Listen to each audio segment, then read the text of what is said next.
There are moments in life when loneliness becomes a choice we make every single day. Glorie Vern made that choice 30 years ago, and she's lived with it ever since. At 62, she's alone in Montana's mountains, far from the daughter she hasn't spoken to in decades.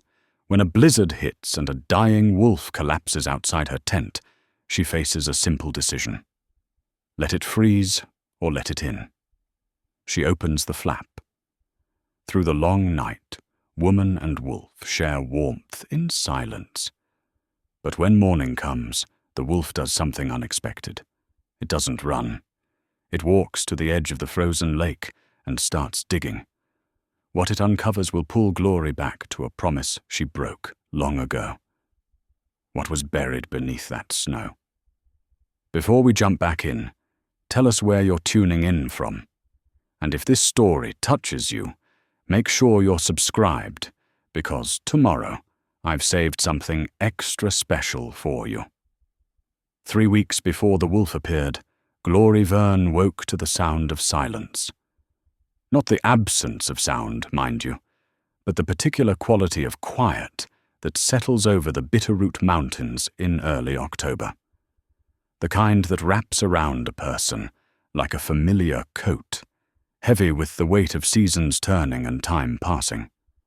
She lay in her canvas bedroll for a moment, listening to the whisper of wind through pine needles, the distant call of a raven, the creak of branches settling after the night's cold. 62 years old, and she could still feel the mountain's rhythms in her bones. She rose without hurry, pulling on the same wool pants she'd worn for the better part of a decade, patched at the knees with leather squares cut from an old jacket. Her cabin, if you could call it that, was more shelter than home. One room, 12 by 14 feet, built by hand 33 years ago, when she and her husband first came up here. The walls were chinked logs, the roof a patchwork of salvaged tin and tar paper that had held against 3 decades of snow and rain. Her hands moved through the morning routine without thought. Stoke the wood stove. Check the water bucket. Pull on boots that knew the shape of her feet better than any living thing. The worn leather journal sat on the rough-hewn table where she'd left it 3 weeks ago, its pages blank since then. She'd stopped writing. Couldn't say exactly why, only that the words had dried up like a creek bed in August. Outside, the air carried the bite of coming winter. Too early, she thought, scanning the sky. The aspens had barely turned, their leaves still more green than gold, but the wind told a different story. She could read weather the way some folks read newspapers, and what she read now made her uneasy. Glorie's homestead, such as it was, occupied a small clearing halfway up the western slope of the Bitterroots, far enough from any trail that hikers never stumbled across it, close enough to a spring that water was never a concern. She'd chosen this spot with her husband back when they were young, enough to believe isolation was the same thing as freedom. Thomas had been a logger, strong as the trees he felled, with hands that could gentle a spooked horse or build a cabin frame in a week. He'd wanted to get away from the noise, he said, away from bosses and time clocks and the slow suffocation of ordinary life. Glorie had wanted the same, or thought she did. She was 29 then, their daughter barely 3 years old, and the world below had felt too sharp, too demanding, too full of expectations she couldn't meet. So they came up, built their life with axe and saw and determination. For a while, it was everything they'd dreamed. Their daughter grew up wild and capable, learning to track deer before she could read, to start a fire in the rain, to move through the forest like a shadow. They homeschooled her from worn textbooks Thomas hauled up twice a year, taught her mathematics with measurements of firewood, and biology with the creatures that shared their mountain. But children grow, and mountains don't change. At 17, their daughter left, walked down to Missoula, and never came back. Glorie remembered the day with the kind of clarity that painful memories demand. The girl had stood at the edge of the clearing, a pack on her back containing everything she owned, and said, "I love you both. But I can't breathe up here anymore." Thomas had wanted to follow, to talk her into staying. Glorie had let her go. She understood, even then, that some people were meant for the world below, and some weren't. She'd assumed they'd hear from her, that letters would come, that there would be visits. There had been a few, in the beginning. Awkward weekends where their daughter seemed like a stranger, speaking in references they didn't understand, wearing clothes that looked too clean for the mountain. Then the visits stopped. Thomas said it was natural, that young people needed to make their own way. Glorie agreed, or told herself she did. They settled back into their rhythm, just the two of them, and if there was a hollow place where their daughter's presence had been, well, the mountain had plenty of hollow places. You learned to walk around them. 15 years ago, Thomas died. Heart attack, sudden and complete. He'd been checking the trap line, and when he didn't come back by dark, Glorie went looking, found him laid out beneath a ponderosa pine, eyes open to the sky, one hand still clutching the walking stick he'd carved from mountain ash. The ground was soft with pine needles, and he looked peaceful. That's what people would have said, if there'd been people to say it. Glorie buried him up on the ridge, where he'd always liked to watch the sunrise. Marked the spot with stones and kept living, because that's what you do. You keep living until you don't. She'd thought about leaving then, about walking down to Missoula and finding her daughter, wherever she'd ended up. But 30 years of mountain living had changed her in ways that couldn't be unchanged. The thought of pavement under her feet, of buildings blocking the sky, of voices and engines and the endless hum of civilization made her chest tight. So she stayed. Told herself her daughter was better off without an old mountain woman dragging her back into a life she'd escaped. The years passed the way years do when you're alone. One season folding into the next, marked by the migration of elk and the blooming of wildflowers and the first snow of winter. She kept the cabin maintained, the trap lines running, the garden producing enough to supplement what the forest provided. She spoke to no one except the occasional ranger who passed through, and those conversations were brief, surface-level exchanges that left no mark. Loneliness, she discovered, wasn't the same as being alone. Being alone was a state of fact. Loneliness was a choice you made every morning when you woke up and decided not to change anything. Now, standing in her clearing with October wind pushing against her face, Glorie felt the weight of those choices. The leather journal with its empty pages, the daughter she hadn't spoken to in decades, the husband buried on the ridge with only stones to mark his passing. She shook her head, irritated with herself. This kind of thinking led nowhere useful. There was work to do, always work. She needed to check the winter stores, make sure the root cellar was properly sealed against mice and moisture. The chimney wanted cleaning before the real cold set in. Firewood needed splitting and stacking. The old canvas tent she kept for emergency shelter had a tear in one corner that needed mending. She spent the morning on these tasks, moving with the practiced efficiency of someone who'd done the same work 1,000 times.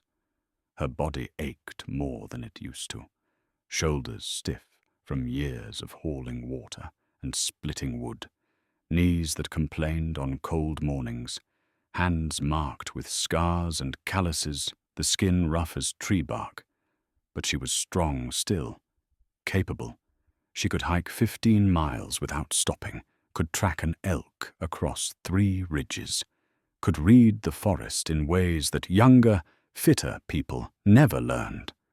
The mountain had been her teacher, and she'd been an attentive student. By afternoon, she'd worked up enough of a sweat to shed her outer layer. She sat on the stump she used as a chair and ate a cold lunch of venison jerky and dried apples, washing it down with water from the spring. The sky had taken on a peculiar quality, clouds building in the west with a density that spoke of weather coming. Too early for heavy snow, but the mountain didn't consult calendars. She studied those clouds for a long time, reading them the way Thomas had taught her.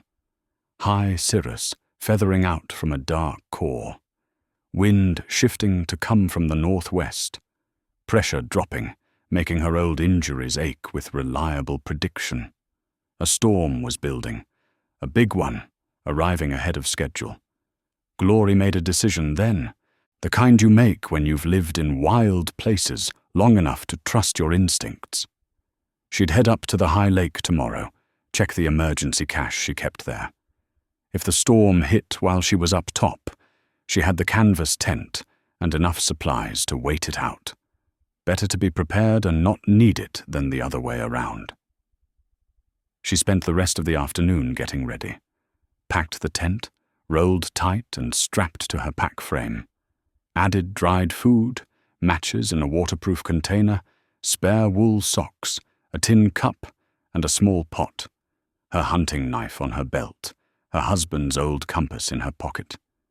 Not because she needed it to find her way, but because carrying it made her feel less alone. The journal caught her eye as she made a final check of the cabin. She picked it up, thumbed through the blank pages, then set it back down. Whatever had stopped her from writing, whatever words she'd been avoiding, they could wait. Some things needed to be lived before they could be written. She left at dawn the next morning, the pack heavy on her shoulders, the trail familiar under her boots. The high lake was a 5-hour hike, climbing through dense forest that opened onto alpine meadows before reaching the rocky bowl where the lake sat, fed by snowmelt and springs that never ran dry. She'd made this hike countless times. In summer, when wildflowers turned the meadows into seas of color. In autumn, when the aspens burned gold and the elk bugled their challenges across the valleys. Even in winter, though those trips were rare and dangerous, requiring snowshoes and extreme caution. Today, the forest felt different, restless. Birds were moving, heading down slope in numbers that confirmed her weather sense.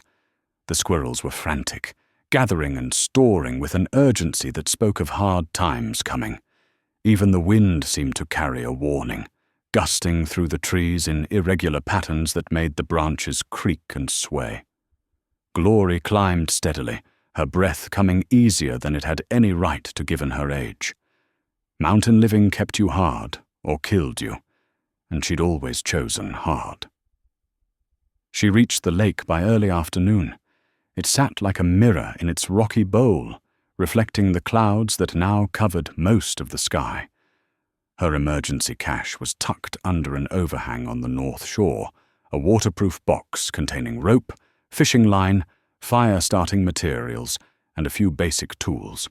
She checked it, found everything intact, and decided to make camp before the weather turned.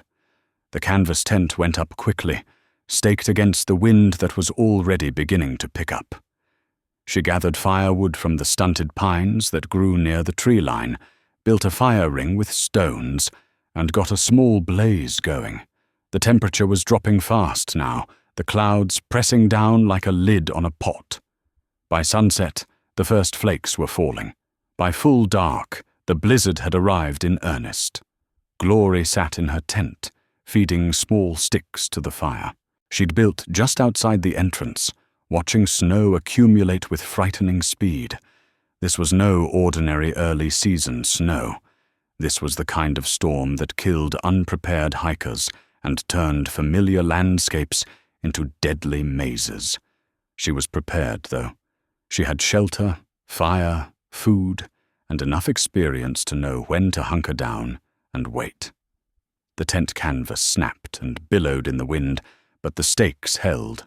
Snow was already drifting against the sides, which would actually help with insulation. She ate a sparse dinner, more to maintain routine than from hunger, drank water melted from snow, fed the fire carefully, knowing she'd need to keep it going through the night to have any coals left by morning. The cold was profound, the kind that found every gap in your clothing and pressed against your skin like an unwelcome touch. Hours passed. The storm showed no signs of weakening. If anything, it intensified, the wind howling across the lake with a sound like voices screaming in the distance. Snow fell so thick she couldn't see more than a few feet beyond her small fire. She was considering letting the fire die down and sealing herself into the tent with her sleeping bag when she heard something. Not the wind, not the settling of snow-heavy branches. Something else. Something moving out there in the storm. Glorie went still, every sense focused. Years of living alone had taught her to trust when something felt wrong. She reached for the hunting knife on her belt, though she couldn't imagine what threat might be out there in weather like this. The sound came again. Closer now, a low sound, between a whine and a growl, barely audible over the wind. Then she saw it. A shape, dark against the white, stumbling toward her fire. At first, she thought it was a person, some lost hiker caught in the storm. But as it came closer, lurching through the drifts, she realized what it was. A wolf. But not like any wolf she'd seen in 30 years of mountain living. This one was huge, easily 120 pounds, with fur so black it seemed to absorb what little light the fire provided. And it was injured. She could see that even from a distance.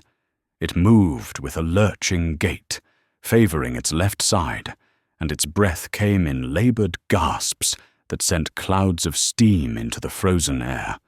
The wolf collapsed about 10 feet from her fire, its legs simply giving out. It lay there in the snow, sides heaving, and turned its head to look at her. Glorie had stared down plenty of predators in her time. Bears, mountain lions, coyotes. You learned to read their eyes, to know when they were curious, defensive, or dangerous.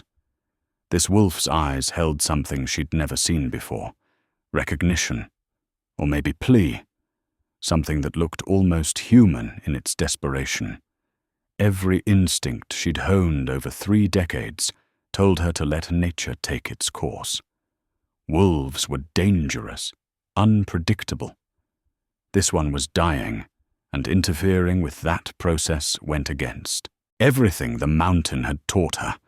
You didn't bring wild things into your shelter.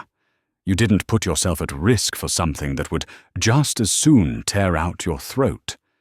But she'd also learned that instincts weren't the same as wisdom, and wisdom sometimes meant doing the thing that made no sense at all. Glorie looked at the wolf, looked at her tent, at the small space that held what warmth she'd managed to generate. Looked back at the wolf, watching its breath come slower, its eyes beginning to glaze with the onset of hypothermia. She thought of her daughter, walking down the mountain all those years ago.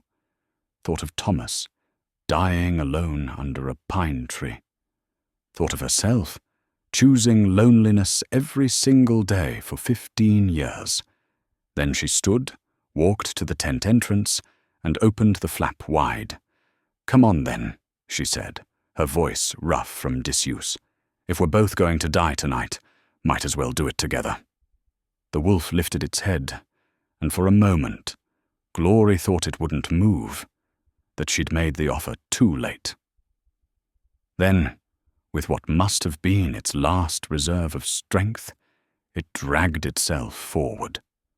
Inch by inch through the snow, leaving a dark trail behind it that Glorie tried not to think about. It took forever. The wolf would move a few inches, rest, then move again. Glorie stayed where she was, holding the tent flap open, letting precious heat escape into the storm. When the wolf finally reached the entrance, she stepped aside, and it pulled itself in, collapsing immediately onto the canvas floor. Glorie sealed the tent, her hands shaking now from more than just cold. She'd just brought a dying wolf into an enclosed space, barely big enough for one person. If it decided to attack, if it became aggressive or frightened, she had nowhere to go and no good way to defend herself. But the wolf didn't attack. It lay where it had fallen, breathing hard, steam rising from its dark fur. Now that they were in close quarters, Glorie could see the extent of its injuries. A deep gash on its shoulder, partially frozen but still seeping. Its paws were torn and bleeding. It had been traveling hard through brutal country, running from something or toward something with single-minded determination. She noticed something else, too. A faint line around its neck, visible where the fur was matted differently. Not a wound, exactly. More like a mark left by something that had been there once. A collar. This was no ordinary wolf. Someone had owned it, or tried to. Raised it, maybe, or captured it. And it had escaped, or been released, and ended up here, at the edge of the world, dying in a blizzard, while a crazy old woman decided to share her last warmth with it. Glorie sat back against the tent wall, as far from the wolf as the small space allowed. The animal's eyes were closed now, its breathing steadying slightly in the relative warmth. She could see its ribs, count each one through the wet fur. It was starving as well as injured. She had jerky in her pack, good venison, well dried. She pulled out a piece, held it for a moment, then tossed it near the wolf's muzzle. The eyes opened, focused on the meat, then on her.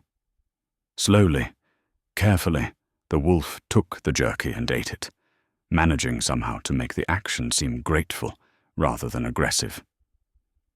"Don't get used to it," Glorie said, her voice sounding strange in the enclosed space. "I don't have much to spare." But she threw another piece, anyway. And another. Until the wolf had eaten its fill and lay back down, still watching her with those two intelligent eyes. The night stretched ahead, long and uncertain. Outside, the blizzard raged. Inside the small canvas shelter, a woman and a wolf shared space and warmth. Two creatures who should have been enemies, or at least strangers, bound together by circumstance and choice. Glorie leaned her head back against the tent wall and closed her eyes. Tomorrow, if they both survived, she'd figure out what to do next. For now, there was just the sound of breathing, hers and the wolf's, and the howl of wind that wanted them both dead. She'd made stranger choices in her life, though at the moment, she couldn't think of any. The wolf's breathing changed around midnight, becoming more labored, rougher. Glorie had been drifting in and out of restless sleep, her body exhausted, but her mind refusing to fully surrender. Every sound the animal made brought her instantly alert, hand moving to the knife at her belt, muscles tensed for an attack that never came. She fed the small fire she'd managed to keep going just inside the tent entrance, a dangerous practice, but necessary. Without it, they'd both freeze. The smoke filtered out through the gap she'd left at the top, and the warmth, minimal as it was, made the difference between survival and hypothermia. The wolf shifted, and Glorie's hand went to her knife again. But the animal was only trying to get closer to the fire, dragging itself forward with visible effort. In the flickering light, she could see the wound on its shoulder more clearly now. Deep, ragged, like it had been caught on something sharp. Barbed wire, maybe, or a broken branch during a desperate run through dense forest. "Easy," she said, surprised by the gentleness in her own voice. She hadn't spoken with gentleness in years.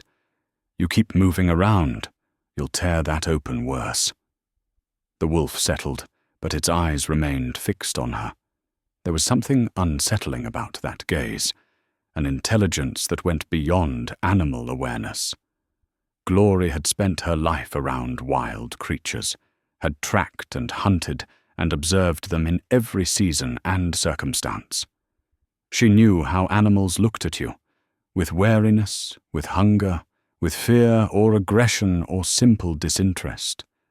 This wolf looked at her the way a person might, like it was trying to communicate something important, something urgent, and was frustrated by its inability to form words. "You're just hypothermic," Glorie muttered, more to herself than the wolf. "Seeing things that aren't there. It's just an animal. Just a hurt, starving animal that got caught in bad weather." But even as she said it, she didn't believe it. There was something different about this creature, something that went beyond size or strength or the mark around its neck that spoke of previous captivity. She examined that mark more closely, while the wolf's attention was focused on the fire. The fur had grown back, but differently, creating a distinct line that circled the entire neck. Whatever collar it had worn must have been there for a long time, years maybe, leaving a permanent impression. And judging by the width of the mark, it hadn't been a thin collar. Something substantial. Something meant to control or restrain a large, powerful animal, which raised questions Glorie didn't have answers for. Who collars a wolf? Wildlife researchers, maybe, but their collars were different. GPS trackers usually, with breakaway mechanisms. This looked more like something you'd put on a working dog. Something permanent. The wolf's ears suddenly pricked forward, and its head turned toward the tent entrance. Glorie froze, listening. Over the howl of the wind, she heard nothing unusual, but the wolf's body language had changed completely. It was alert now, focused, staring at the canvas wall as if it could see through it. "What is it?" Glorie whispered, then felt foolish for asking a question the wolf couldn't answer. But the animal surprised her. It looked back at her, held her gaze for a long moment, then deliberately turned its attention to her pack, which sat in the corner of the tent. Then back to her, then to the pack again. The behavior was so clearly communicative that Glorie found herself responding without thinking. She reached for the pack, pulled it closer. "This? You want something in here?" The wolf's tail gave a single thump against the canvas floor. Glorie stared. Wolves didn't understand questions. Wolves didn't indicate desires through deliberate gestures. Wolves didn't thump their tails in response like trained dogs. Unless they'd been trained. Her hands moved through the pack's contents. Food, water bottle, extra socks, fire-starting kit. The wolf showed no interest. She pulled out her husband's compass, and the wolf's entire body tensed. Its eyes locked onto the small brass instrument, and a low whine escaped its throat. "The compass," Glorie said, more confused than ever. "You recognize this?" The wolf's nose pointed toward it, then toward the tent entrance, then back to the compass. The message was clear, even if it made no sense. The compass meant something. The direction it pointed meant something. Glorie opened the compass, watched the needle swing and settle. It pointed northeast, toward the deeper mountains, toward places even she rarely ventured. The wolf watched the needle, then looked at her again with those two knowing eyes. "I don't understand," Glorie said, and realized she was talking to the wolf like it was a person, like it could actually comprehend her words and respond to them. Madness. The cold and isolation were finally getting to her, but the wolf kept staring, kept trying to communicate something with the intensity of its gaze. And then, slowly, painfully, It dragged itself to the tent entrance and nosed at the canvas, pushing against it. "You can't go out there," Glorie said. "Storm's still raging. You'd die in minutes." The wolf looked back at her, and in that moment, Glorie could have sworn she saw frustration in its expression. It wanted to go somewhere. Needed to go somewhere. The compass direction wasn't random. It was a destination. "You're trying to show me something," Glorie said slowly, working through the impossibility of it. "Someone trained you to do this, to find people and lead them somewhere." The wolf's tail thumped again, harder this time. "But who? And why? And why are you here, at this lake, in the middle of a blizzard that should have killed you?" The questions hung in the air between them, unanswerable. The wolf settled back down, its brief burst of energy spent. It rested its head on its paws, still watching her, waiting for something she didn't know how to give. Glorie sat back, her mind racing through possibilities. Search and rescue dogs were trained to find people, but they didn't act like this wolf was acting. They didn't have that specific intelligence, that sense of purpose beyond simple training. And wolves weren't used for search and rescue anyway. Too unpredictable, too dangerous. Unless this wasn't fully wolf. She looked at its size again, at the slight differences in its build compared to the pure wolves she'd seen. The broader chest, the different proportions of its skull. A hybrid, maybe. Wolf and something else. Husky or Malamute, bred for size and strength and intelligence. But that still didn't answer the bigger questions. Who would breed such an animal? Who would train it? And most importantly, what did it have to do with an old woman living alone in the mountains, so far removed from the world that she hadn't spoken to another human in months? The storm continued to rage outside, the tent walls billowing and snapping in the wind. Snow was piling against the canvas, creating drifts that would make movement impossible even if the weather cleared. They were trapped here, at least until morning, possibly longer. Glorie fed the fire again, watching the small flames struggle against the cold. Her wood supply was limited, and if the storm lasted more than another day, she'd be in trouble. The wolf would be dead by then, regardless. It was weak, injured, half-starved. Even with shelter and warmth, its chances weren't good. "If you make it through the night," Glorie said, speaking more to fill the silence than because she expected understanding, "I'll follow where you want to go. When the storm breaks, if you can still move. But I'm not promising anything beyond that." The wolf's eyes remained open, fixed on her, waiting. Trusting in a way that made Glorie deeply uncomfortable. She wasn't used to being trusted. She'd spent 15 years pushing away connection of any kind, keeping herself isolated by choice and habit. Now here was a creature that needed her, that was placing its survival in her hands, and she didn't know how to feel about that. She thought about her daughter, about how she'd trusted Glorie once. How that little girl had believed her mother would always be there, would always protect her, would always choose her over the mountain and its isolation. And how Glorie had broken that trust, not through malice but through absence, through the slow withdrawal of presence and engagement until the trust itself withered and died. "I'm not good at this," Glorie whispered. "I haven't been good at it for a long time."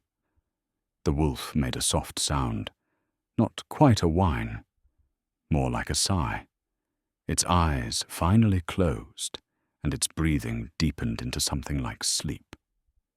Glorie sat watch through the rest of the night, feeding the fire stick by stick, listening to the storm try to tear her tent apart, and wondering what the morning would bring. If the wolf survived, if the storm passed, if the impossible things she'd witnessed were real or just the product of isolation and hypothermia playing tricks on her aging mind. Outside, the wind howled like the voices of everyone she'd ever lost. Inside, the wolf dreamed, its paws twitching, its mouth moving soundlessly around words it couldn't speak. And Glorie Vern, who had chosen loneliness for 15 years, found herself praying to a god she wasn't sure she believed in, any more that this strange creature would live to see the dawn. Because something in those eyes had reached past her carefully constructed walls. Something had touched a place she'd thought was dead, and now that place was waking up, and it hurt in ways she'd forgotten pain could hurt. The fire burned down to coals, the storm raged on, and two beings who should have been strangers shared warmth and waited for morning. Dawn came slowly, filtered through layers of cloud and falling snow that had barely diminished overnight. Glorie woke from a sleep she hadn't meant to fall into, her neck stiff from leaning against the tent pole, her body aching with cold despite the small fire that still somehow burned. The wolf was alive. That was her first thought, followed quickly by surprise that it mattered so much to her. The animal lay curled in a tight ball near the fire, its breathing steady and strong. The crisis had passed. Whatever internal damage the cold and injury had done, the wolf's body had decided to fight rather than surrender. Glorie moved carefully, not wanting to startle it. Outside, she could hear the wind still gusting, but with less fury than during the night. The tent had accumulated serious snow, the walls bulging inward under the weight. She'd need to clear it soon, before the canvas tore or the whole structure collapsed. But first, while the wolf slept, she needed to get a better look at that collar mark.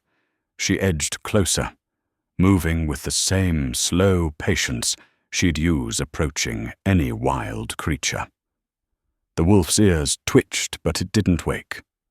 Up close, in the grey morning light filtering through snow-heavy canvas, she could see details she'd missed during the night. The mark wasn't just a simple line. It was precise, consistent all the way around, suggesting whatever had made it had been carefully fitted. But there was something else, something that made her lean closer despite the risk. Small scars, evenly spaced, like the mark of buckle holes or adjustment points. This hadn't been a simple collar. It had been something more sophisticated, something meant to be permanent. Her fingers moved toward the wolf's neck, drawn by curiosity and the need to understand. The moment her hand came within inches of the fur, the wolf's eyes snapped open. Glorie froze, her hand suspended in air, expecting a snarl or snap. Instead, the wolf held completely still, watching her, waiting. Slowly, carefully, Glorie let her fingers touch the fur at the base of the wolf's neck. The animal tensed but didn't pull away. She traced the collar line, feeling where the fur grew differently, where old scar tissue created subtle ridges beneath her fingertips. "Someone kept you a long time," she murmured. "Trained you. But for what?" The wolf remained motionless under her touch, and Glorie felt an unexpected wave of emotion. This creature had known captivity, had worn restraints, had lived under someone's control. Yet here it was, free but seeking her out with purpose. The contradiction made her chest tight. She pulled her hand back, and the wolf immediately stood, swaying slightly with weakness but determined. It moved to the tent entrance again, pushing against the canvas with its nose. "Storm's not done yet," Glorie said. "You saw what it's like out there." But the wolf was insistent, looking back at her with that meaningful gaze, then at her pack where the compass still lay visible from last night's examination. Glorie sighed and crawled to the entrance, unsealing the flap enough to look out. Snow was still falling, though not with the violence of the previous night. The drifts were enormous, 3 feet deep in places, and the lake itself was completely obscured. The world had become nothing but white and grey, all landmarks erased. "We're trapped," she said. "Even if I wanted to go wherever you think we need to go, we couldn't. Not in this." The wolf made a sound, low and frustrated, remarkably like a growl of annoyance rather than threat. It paced the small tent space, 3 steps one way, 3 steps back, its agitation clear. "I said I'd follow you when the storm broke," Glorie reminded it. "I keep my word. But neither of us will survive if we try to travel in this." The pacing stopped. "Dianta," Wolf sat, staring at her with an intensity that made her uncomfortable. Then, deliberately, it lay down and put its head on its paws, still maintaining eye contact. The message was clear. "Fine, we'll wait. But we will be going."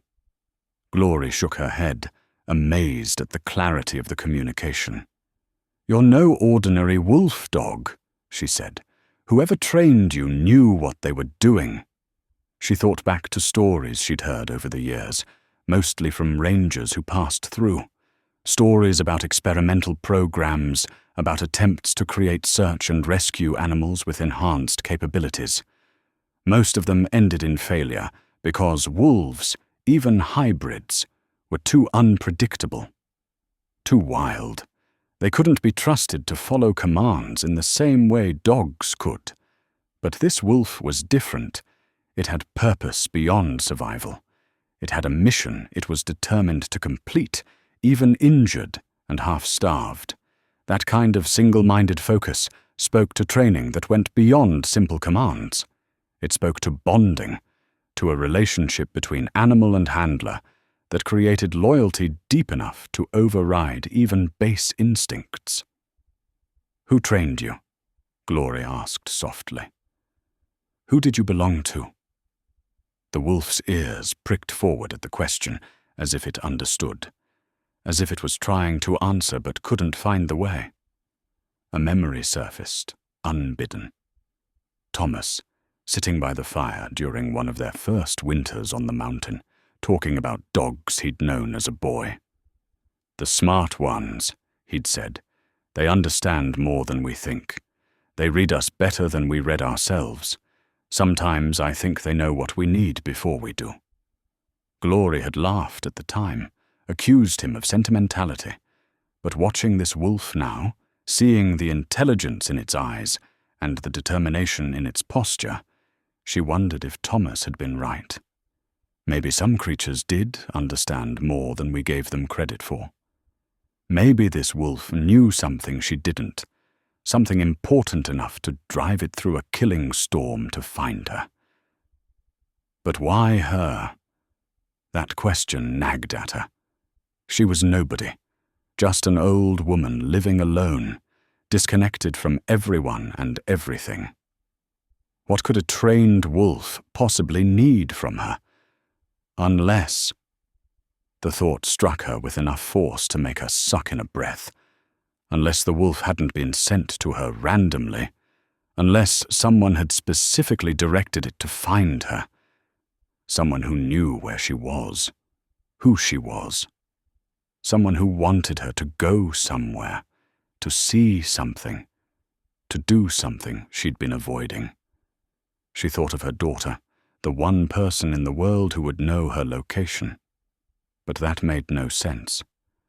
Why would her daughter send a wolf? Why not just come herself, or send a message through one of the rangers?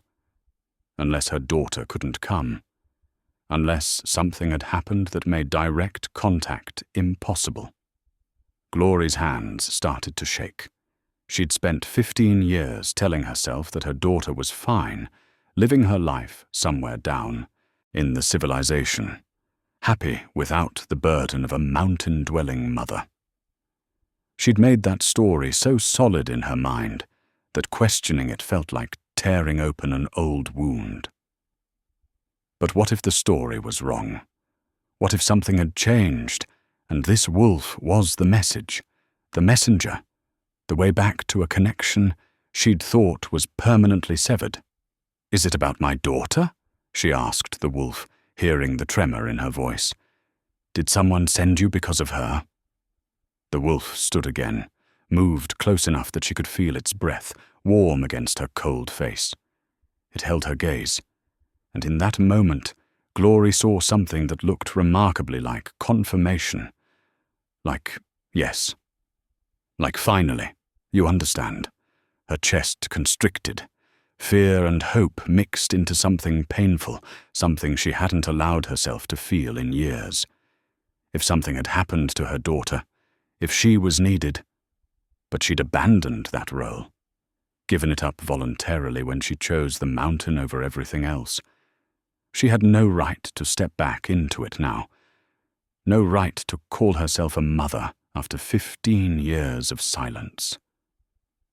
"I don't know if I can do this," she whispered. The wolf leaned forward and, with shocking gentleness, pressed its muzzle against her shoulder. The gesture was so clearly meant to comfort, to encourage, that Glorie felt tears sting her eyes for the first time in years. "All right," she said, her voice rough. "All right. When the storm clears, we'll go. Wherever you need to lead me, I'll follow." The wolf stepped back, and if Glorie didn't know better, she'd swear it looked satisfied. It settled back down near the fire, closed its eyes, and rested with the air of someone who'd accomplished an important task. Glorie sat in the dim tent, listening to the wind and the wolf's breathing, and felt the careful walls she'd built around herself starting to crack. 30 years of isolation, 15 years of chosen loneliness, all of it maintained by the belief that she was better off alone, that connections only led to pain. But maybe, she thought, watching the wolf sleep, maybe some pains were worth having. Maybe some connections were worth the risk. Outside, the storm continued, but with less conviction now. The worst had passed. By afternoon, the snow had slowed to scattered flurries. By evening, it stopped altogether, and in the morning, when dawn broke clear and sharp over a transformed landscape, the wolf stood at the tent entrance and looked back at her with unmistakable meaning. It was time to go. The world beyond the tent was unrecognizable. Snow had transformed the familiar landscape into something alien and pristine, erasing trails and landmarks under a blanket of white that sparkled in the morning sun. The lake was completely frozen now, its surface hidden beneath snow that had drifted into fantastic shapes, like waves frozen mid-motion. Glorie packed her gear with deliberate care, aware that the wolf watched her every movement. The animal was stronger this morning, moving with more confidence despite the visible limp from its injured shoulder. It had eaten the last of her jerky without hesitation, and she'd given it freely, knowing they'd both need strength for whatever lay ahead. "I don't know what we're walking into," she said, as she rolled the tent. "Don't know if I'm ready for it. But I made a promise, so we're going." The wolf waited patiently while she finished packing, then immediately set off across the frozen lake. Not northeast as the compass had indicated last night, but east, toward a line of cliffs that Glorie knew led into deeper, rougher country. Places she rarely ventured because the terrain was too treacherous, too remote even by her standards.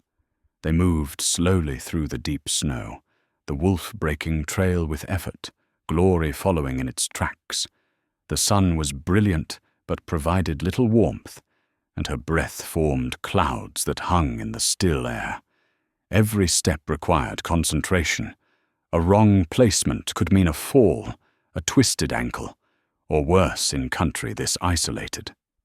After an hour of hard travel, they reached the tree line.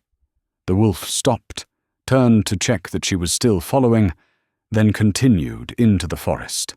The snow wasn't as deep here, caught by the canopy above, and movement became easier. Glorie's mind wandered as she walked, following the dark shape ahead of her through the silent woods.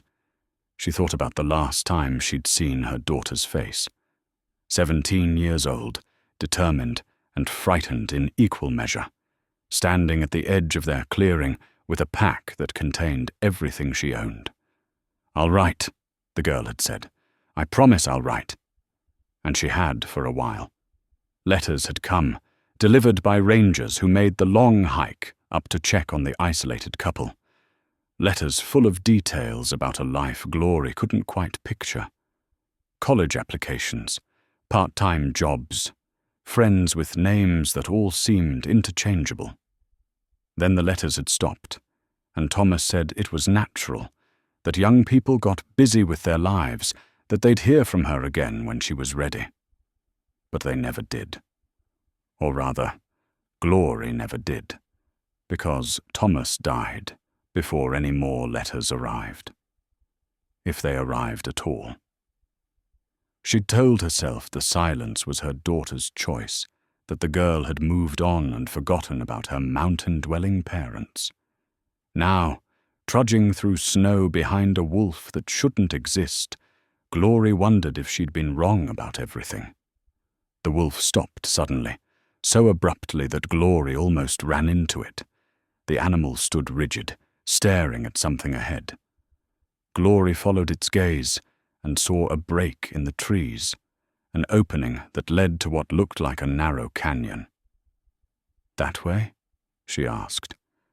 The wolf looked back at her, then deliberately sat down, not moving forward, not retreating, just sitting, as if waiting for something. Glorie was about to ask what, when her pocket caught on a low branch. The sound of fabric tearing was followed by a small metallic clink as something fell into the snow. Her husband's pocket watch, the one she'd carried every day for 15 years without really thinking about it. She bent to retrieve it, brushing snow from the tarnished brass case. The wolf's attention immediately focused on the watch with the same intensity it had shown the compass. It stood, moved close, and nosed the watch gently. Glorie opened the case out of habit. The watch had stopped working years ago, the hands frozen at 3:47, the exact time Thomas had died, according to the coroner she'd had to call down from Missoula. She'd wound it daily anyway, a ritual that maintained connection to him, though the mechanism was beyond repair. Inside the case, opposite the frozen face, was a small photograph she'd almost forgotten about. Yellowed and creased, it showed the three of them, Thomas, Glorie, and their daughter. Maybe 10 years old. They were standing in front of their cabin, all of them grinning at whoever had held the camera. One of the rangers, probably, during one of their welfare checks. The wolf made a soft sound, almost like a whine. Its nose touched the photograph specifically, not the watch itself. "You recognize them?" Glorie asked, knowing how ridiculous the question was. "How could you possibly—" She stopped, looked at the wolf more carefully, looked at the photograph. Her daughter would be in her 40s now. If she'd gotten a dog or a wolf-dog hybrid, it would be younger.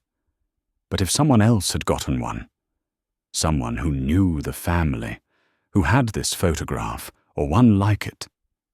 "Thomas," she breathed. "Did Thomas arrange this?"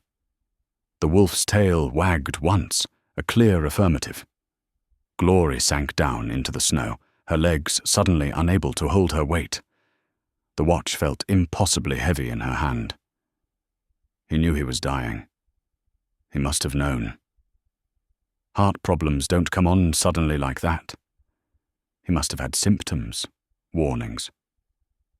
She remembered those last months, how he'd been more tired than usual, how he'd sit down more often while working, how he'd ask her to carry things he normally would have handled himself. She'd attributed it to age, to the hard life they'd lived. It never occurred to her that he was actually ill. "He trained you," she said, looking at the wolf with new understanding. "That's why you were collared for so long. He was preparing you for this, for after he was gone. The pieces clicked into place with a clarity that hurt. Thomas had known his heart was failing, had known he wouldn't be there to help Glorie eventually face what she needed to face. So he'd created a backup plan, something that would wait until the right time, and then bring her down from her mountain, lead her back to the daughter she'd lost through pride and fear and stubborn isolation. But there was more. The wolf was leading her somewhere specific, and it wasn't just down to Missoula. There was something else, something Thomas had wanted her to find first. "The canyon," she said. "There's something in the canyon you need to show me." The wolf stood, confirming her guess, and started forward again. Glorie tucked the watch back into her pocket, but carefully this time, and followed. The canyon was narrow, barely 15 feet wide, with walls that rose steeply on both sides. Snow had drifted here too, but not as deeply, creating a path of sorts. The wolf moved with more caution now, testing each step, and Glorie understood why. This was avalanche country. One wrong sound, one unstable drift, and the whole canyon could come down on them. They moved in silence, the only sounds their breathing and the soft crunch of snow under boots and paws. The canyon curved gently, revealing more of itself gradually, and with each turn, Glorie felt her anxiety increase. What could be here that Thomas thought was important enough to risk her life reaching? After 20 minutes of careful progress, the canyon opened into a small bowl, a natural amphitheater surrounded by cliff walls. And in the center of that bowl, partially buried in snow, was a structure. Not natural, man-made. A small cabin, barely more than a shed, but unmistakably built by human hands. The wolf went directly to it, waited by the door. Glorie approached slowly, her heart pounding. She knew every structure within 20 miles of her homestead. She'd explored this country for 30 years, mapped it in her mind with the thoroughness of someone whose life depended on knowing the land. She'd never seen this cabin, never even suspected it existed.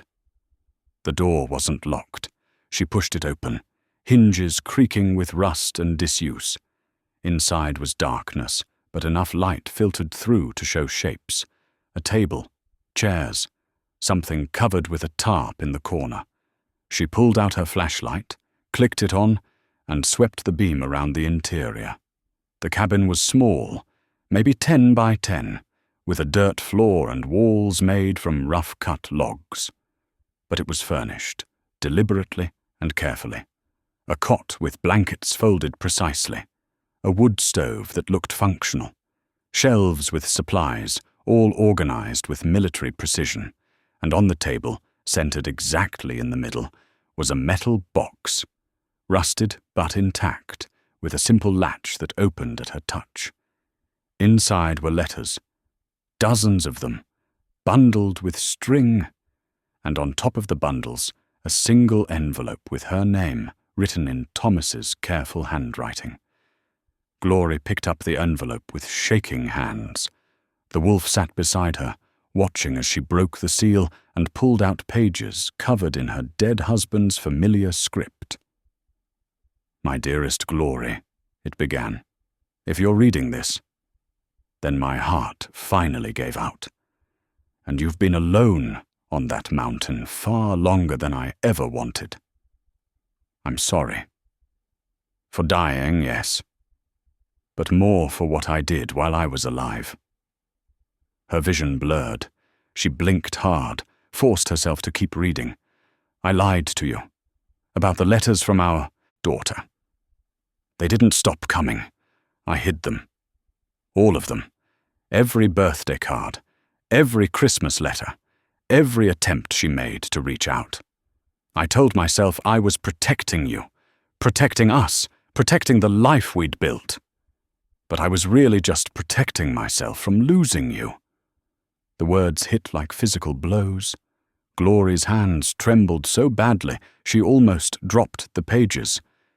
She never gave up on you, never stopped trying, and I never stopped hiding the truth. By the time I realized how wrong I'd been, how much damage I'd done, I was too much of a coward to confess. So I'm doing it now, when I'm not there to face your anger. Coward to the end. A sob escaped Glorie's throat. The wolf pressed against her leg, warm and solid. The other bundles are her letters, all of them. Read them when you're ready, and then please go to her.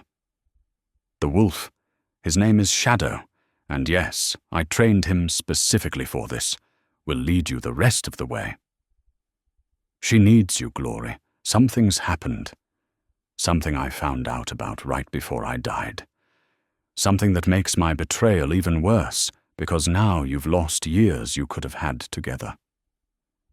The letter ended with coordinates, an address, and a final line. I loved you more than I knew how to show. But love isn't an excuse for what I did. Please forgive me, but more importantly, please forgive yourself. This isn't your fault. It never was. Thomas. Glorie sat in the cold cabin, surrounded by evidence of her husband's deception, and felt the foundations of her life crack and crumble.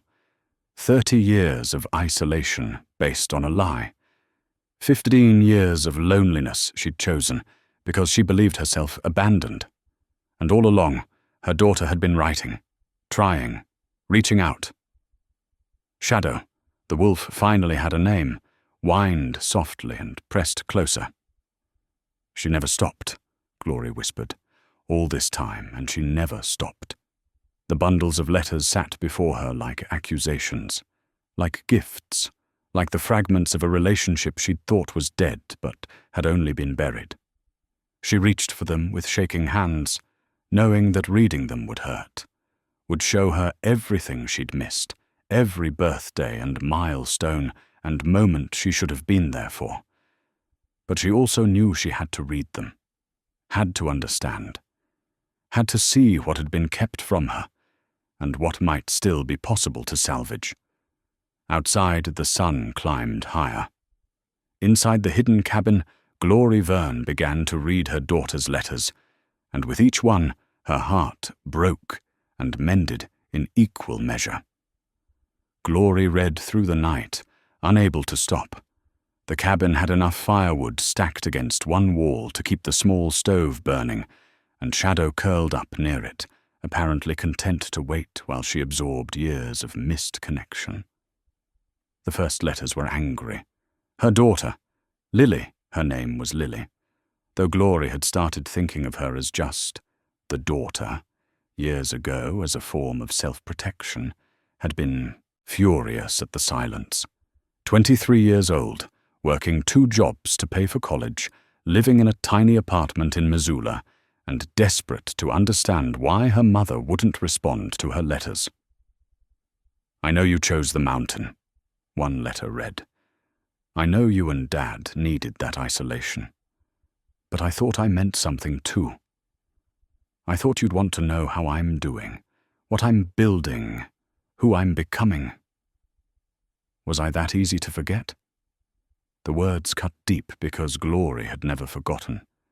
She'd thought about Lily every day, wondered about her constantly, but told herself the silence was Lily's choice, her way of cutting ties with a life she'd outgrown. The middle letters charted a life Glorie had missed entirely. Lily's graduation from the University of Montana with a degree in education, her first teaching job at her elementary school, her meeting a man named David, a carpenter who made her laugh, their wedding, small and simple, in a meadow outside of town, the birth of their first child, a daughter named Sophie. I wish you could meet her, Mum. She has your eyes, the same grey-blue that changes with the light. She's fierce and curious and completely fearless. Sometimes I watch her and see you, the way you used to move through the forest like you owned it, like you belonged to it, and it belonged to you. Glorie's hands shook as she read about the granddaughter she'd never known existed. Sophie would be 8 now, according to the letter's date. 8 years old, and Glorie had missed every moment of her life. The later letters showed a gradual shift from anger to something more resigned, more sad. Lily had accepted that her mother might never respond, but she kept writing anyway, keeping a record of her life as if Glorie might someday want to know. Sophie asks about you sometimes, a letter from 5 years ago read. I tell her you live in the mountains, that you're strong and independent, and know things about the wild that most people will never understand. I don't tell her that you've never met her, that you've chosen not to be part of her life. I can't bring myself to say those things out loud, because saying them makes them real, and I'm not ready for them to be real yet. Then came the letter that made Glorie's blood run cold. Dated 2 years ago, the handwriting more hurried, less controlled than the others. Mum, I know you probably won't read this. I know you've made your choice, but I need to tell someone, and you're the only mother I have, even if you're not really here. I'm sick. The doctors found something in my breast, and they say it's early stage. They say we caught it in time, but I'm scared. David's being strong for me, and Sophie's too young to really understand. But I'm terrified. I start treatment next week. I don't know what's going to happen, and all I can think is that I want my mother. I want you. Even after all these years, even knowing you won't come, I still want you. The paper blurred as tears finally came, hot and unstoppable. Glorie pressed her hand to her mouth, trying to muffle the sobs that tore from her chest. Lily had been sick, had been scared, had wanted her mother, and Glorie had been 40 miles away on her mountain, believing herself abandoned, never knowing her daughter needed her. Shadow lifted his head, ears forward with concern. He crossed the small space and leaned against her, warm and solid and present. How could he hide this from me? Glorie choked out. How could Thomas keep these from me when she needed me? But she knew the answer. Thomas had been afraid that if Glorie knew, she'd leave the mountain, leave him, choose their daughter over the life they'd built together. His fear had been stronger than his love, and in protecting what he had, he'd destroyed what they could have had. The most recent letter was dated 6 months ago. The handwriting was shakier, less certain. Treatment's over. I'm in remission, which feels like a miracle and a reprieve all at once. Sophie's 9 now, and David built us a cabin on the edge of town where she can have space to run. We're trying to live like every day matters, because now I know in my bones that it does. I still think about you sometimes, still wonder what you're doing up there, if you're happy, if you ever think about me. I'm done being angry. Life's too short for that. But I wish things had been different. I wish you'd wanted to know me as an adult, wanted to know your granddaughter, wanted to be part of this life I've built. I would have made room for you. There was always room. Glorie sat in the cold cabin, surrounded by years of one-sided conversation, and understood the magnitude of what had been stolen from her. Not just time with her daughter, but the chance to watch Lily become who she was meant to be. The chance to meet Sophie, to be a grandmother, to pass on knowledge and stories and connection. And Lily had survived, was in remission. There was still time, still possibility, still a chance to build something from the ruins of what should have been. But there was also fear, sharp and paralyzing, fear that Lily wouldn't want her now, after all these years of silence. Fear that showing up would cause more pain than healing. Fear that she'd lost the right to call herself a mother the moment she let Lily walk down that mountain without fighting to keep her. Shadow whined and pressed closer, as if sensing the spiral of her thoughts. Glorie buried her face in his fur, breathing in the scent of snow and pine and wild things, and tried to find the courage to keep moving forward. "Thomas left you to bring me here," she said to Shadow, "to make sure I found these letters. But why? If he was dead, what did it matter whether I knew the truth or not?" Shadow pulled away and went to the tarp-covered shape in the corner. He nosed at it until Glorie stood and pulled the tarp aside. Underneath was a pack frame, already loaded with supplies. A sleeping bag, dried. Food, a water filter, maps, a first aid kit. Everything she'd need for a journey down from the mountains. On top of the pack was another envelope, this one sealed with wax. She broke the seal and read quickly. "If you're finding this, it means I didn't survive the winter, and Shadow brought you here like I trained him to. In this pack is everything you need to get to Lily. The maps show a route that avoids main trails. I know you won't want to deal with other hikers. It's a 4-day walk if the weather holds. Shadow knows the way. He'll get you there safely. But before you go, there's one more thing you need to see. One more place Shadow needs to take you. I buried something at the lake, near where we scattered my ashes. Something important. Something that explains why this matters more than ever now. Shadow will know where to dig. Trust him, Glorie. Trust that I finally got something right, even if I got everything else wrong." Glorie looked at Shadow. The wolf? No.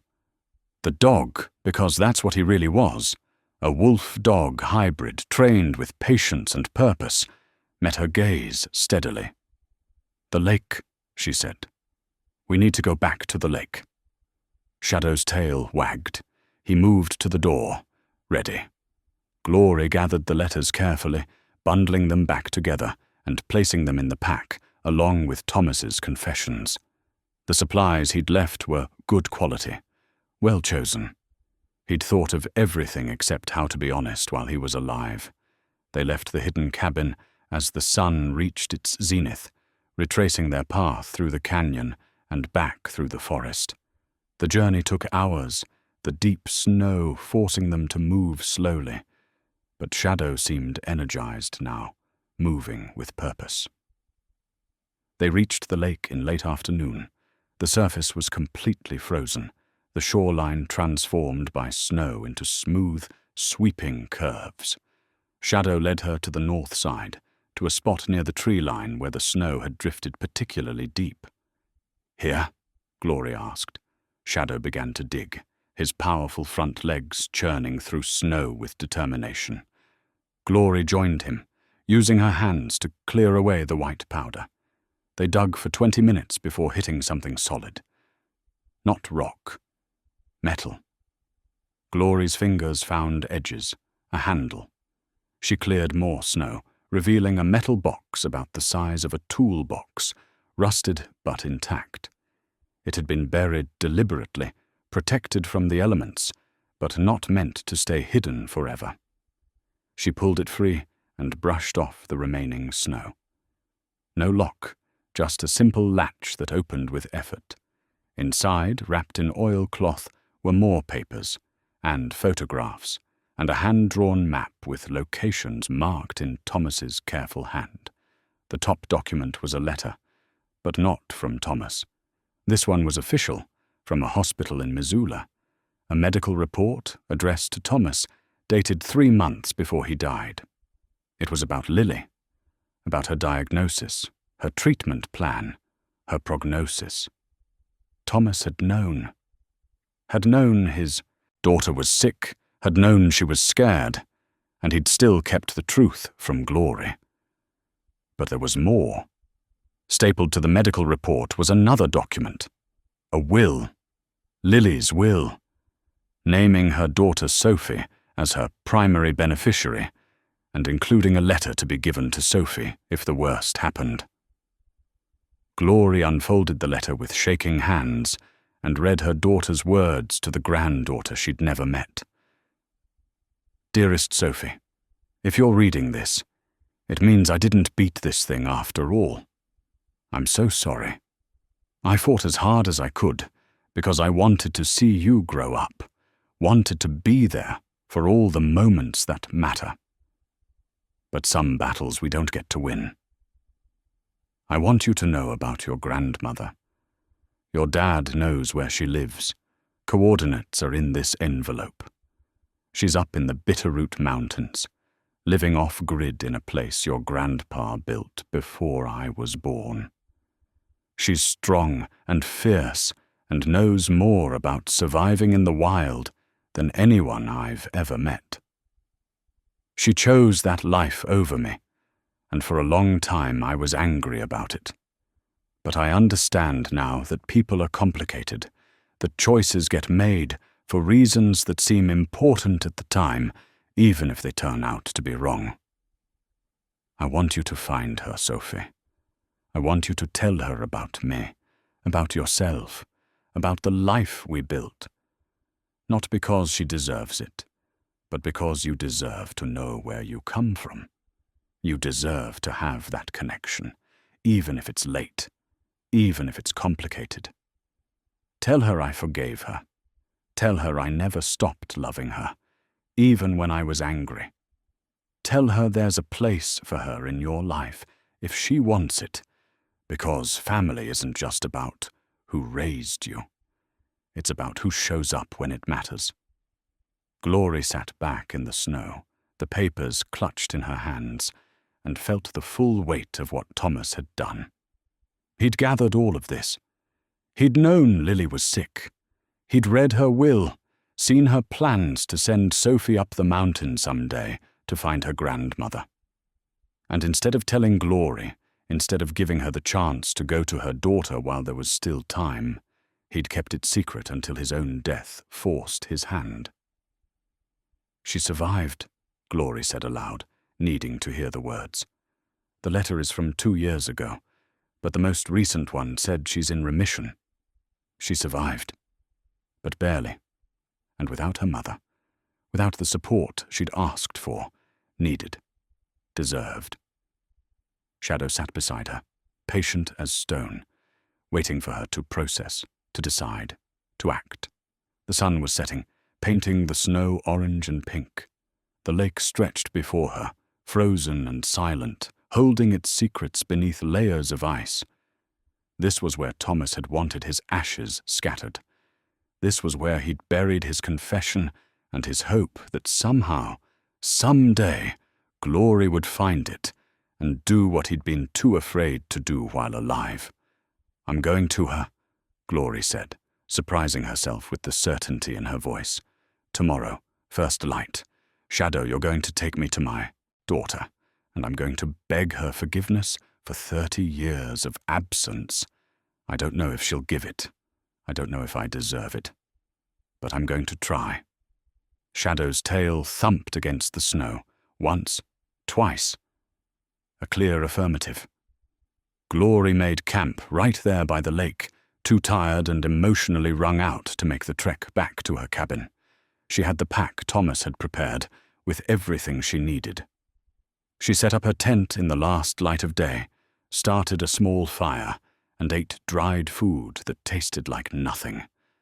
That night, she lay in her sleeping bag with Shadow pressed against her side, keeping her warm. She thought about Lily as a little girl, fearless and curious. Thought about Lily as a young woman, angry and hurt, but still reaching out. Thought about Lily as a mother herself, fighting cancer while raising a daughter and still finding space in her heart to forgive. And Glorie understood, finally, what it meant to be brave. It wasn't about living alone in the mountains, wasn't about self-sufficiency or survival skills or the ability to endure hardship. Real bravery was about vulnerability, about admitting you were wrong, about showing up even when you were scared of rejection. Tomorrow, she would start being brave. Tomorrow, She would go down the mountain she'd sworn never to leave, and she would face her daughter. And whatever happened after that, at least she would have tried. Shadow's breathing deepened into sleep. The stars came out, brilliant and cold, and Glorie Vern, who had chosen loneliness for 15 years, began to imagine what it might feel like to choose connection instead. They started down at first light, following routes that Thomas had marked on the map with meticulous care. The first day was brutal, not because of the terrain. Glorie knew these mountains better than most people knew their own neighborhoods, but because each step took her further from the life she'd known and closer to one she couldn't imagine. Shadow led the way, moving with confidence despite his healing shoulder. He seemed to know exactly where they were going, pausing occasionally to check that Glorie was keeping pace, but otherwise maintaining a steady rhythm that ate up miles without exhausting either of them. They followed ridge lines when possible, avoiding valleys where snow would be deeper and travel harder. The weather held clear and cold, the kind of late autumn days that felt borrowed from winter but hadn't quite committed yet. Glorie's body moved on autopilot, muscle memory taking over while her mind churned through decades of decisions and their consequences. She thought about the first time she'd held Lily, a squirming bundle of need and noise that had terrified her with its fragility.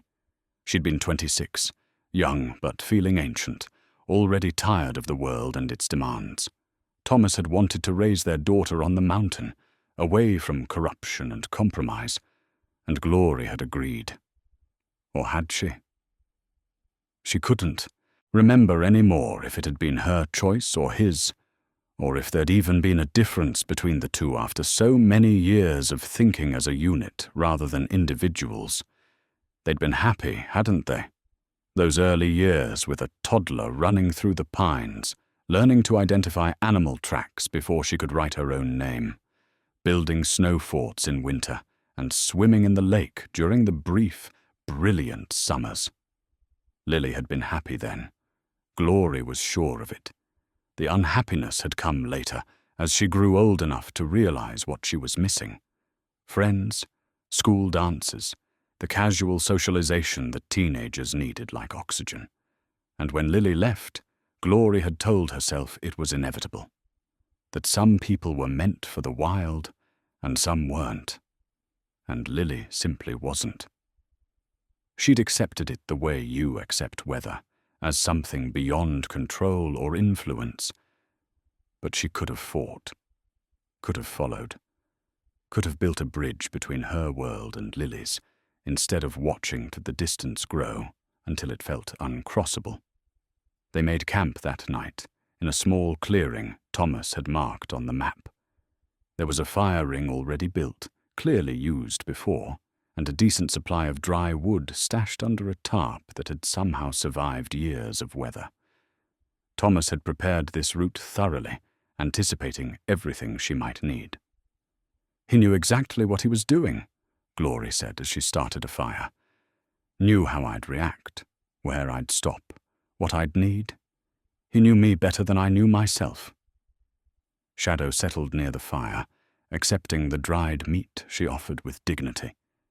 He was healing well, she noticed. The limp was less pronounced, and his energy level had increased steadily over the past 2 days. Whatever injury he'd sustained before finding her was mending, helped by rest and food, and the body's remarkable ability to repair itself. Glorie ate her own meal in silence, watching flames dance and thinking about knowledge. Thomas had known her deeply, understood her patterns and preferences, but he'd used that knowledge to control rather than connect. He'd predicted her reactions and shaped the environment to prevent her from making choices he didn't want her to make. Was that love? Or something else wearing love's clothing? She wasn't sure anymore. Wasn't sure about anything except that she was tired of isolation, tired of the careful walls she'd built, tired of pretending that choosing to be alone was the same thing as choosing to be strong. The second day brought them down into lower elevations where the forest changed character. More deciduous trees mixed with the evergreens, their bare branches creating intricate patterns against the pale sky. They saw other signs of life: deer tracks, the distant sight of elk moving through a meadow, the harsh cry of a hawk riding thermals overhead. Glorie found herself watching Shadow with growing curiosity. The way he moved, the way he checked terrain and adjusted their route, spoke of training that went beyond simple commands. Thomas must have spent years working with him, building trust and communication until they functioned as a team. "How old are you?" she asked during a rest stop. 6? 7?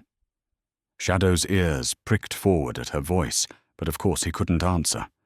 She thought back to when Thomas died, tried to remember if there'd been any mention of a dog. But there hadn't been, which meant Thomas must have kept Shadow somewhere else. The hidden cabin, maybe, or another location she didn't know about. Secret places where he could train his backup plan without her knowledge. How many other secrets had he kept? How many other manipulations had shaped her life without her awareness? The anger surprised her with its intensity. She'd been sad when she found the letters, heartbroken and guilty, but now, 2 days into a journey her dead husband had orchestrated, she felt fury rising like bile in her throat. Thomas had loved her, yes, but he'd also controlled her. He'd stolen her daughter's letters, hidden the truth about Lily's illness, and even in death he was still pulling strings, still directing her movements through carefully planted revelations, and a dog programmed to lead her down a mountain she'd sworn never to leave. Shadow whined, sensing her emotional shift. Glorie took a breath, forced herself to calm down. None of this was the dog's fault. He was just doing what he'd been trained to do, following commands given by a man who'd thought he was helping, even while he was hurting. "I'm not angry at you," she told Shadow. "You're just the messenger. It's the message I have problems with." But even as she said it, she knew it wasn't entirely true. The message was complicated, yes, but it was also necessary. Without Thomas's intervention, she would have died alone on that mountain, never knowing that her daughter had kept trying, that forgiveness had been possible all along, that isolation was a choice she could have unmade at any time. They reached the 3rd waypoint marked on Thomas's map late on the 2nd day. Another clearing, another pre-built fire ring. But this one had something extra. A cairn of stones, carefully stacked, with a waterproof container tucked into the center. Glorie opened it and found another letter, shorter than the others. "Glorie, by now you're probably pretty angry with me. You have every right to be. I was a coward and a manipulator, and I let my fear poison something that should have been beautiful. But I'm asking you to keep going anyway. Not for me. I'm dead and beyond redemption. For Lily, for Sophie, for yourself. Tomorrow you'll start seeing signs of civilization, houses, roads, people. I know how much you hate that, how the thought of it makes your chest tight and your breathing shallow. But you're stronger than your fear. You always were. I just never told you that enough. I was too busy trying to keep you contained in a world I could control. One more day of walking, that's all. One more day and you'll be at Lily's cabin. What happens then is up to you. But Glorie, I need you to know something." She kept a candle in her window. Every night for years, even after she gave up writing, she kept a candle burning. Just in case. Just in case you ever came down the mountain. I saw it once, when I went to check on her without telling you, about a year before I died. I stood in the dark and watched that little light in her window, and I knew, absolutely knew, What I'd done was unforgivable.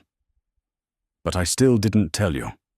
I came back up the mountain and kept my secrets, and let her keep burning that candle for nothing. Maybe it's still there. Maybe you'll see it when you arrive. And maybe, if you're very lucky and much better than I ever was, she'll let you in.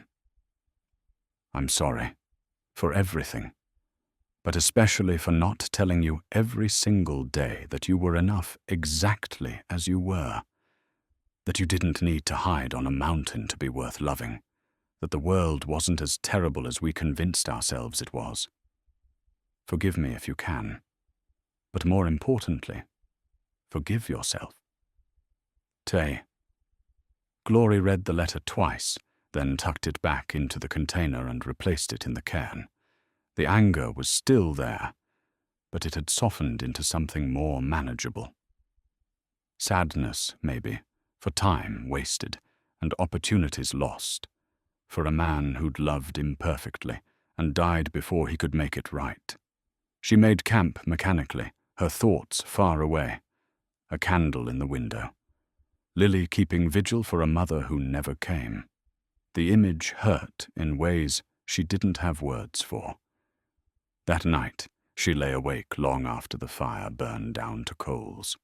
Shadow slept beside her, his breathing steady and calm, occasionally twitching as he chased something in his dreams.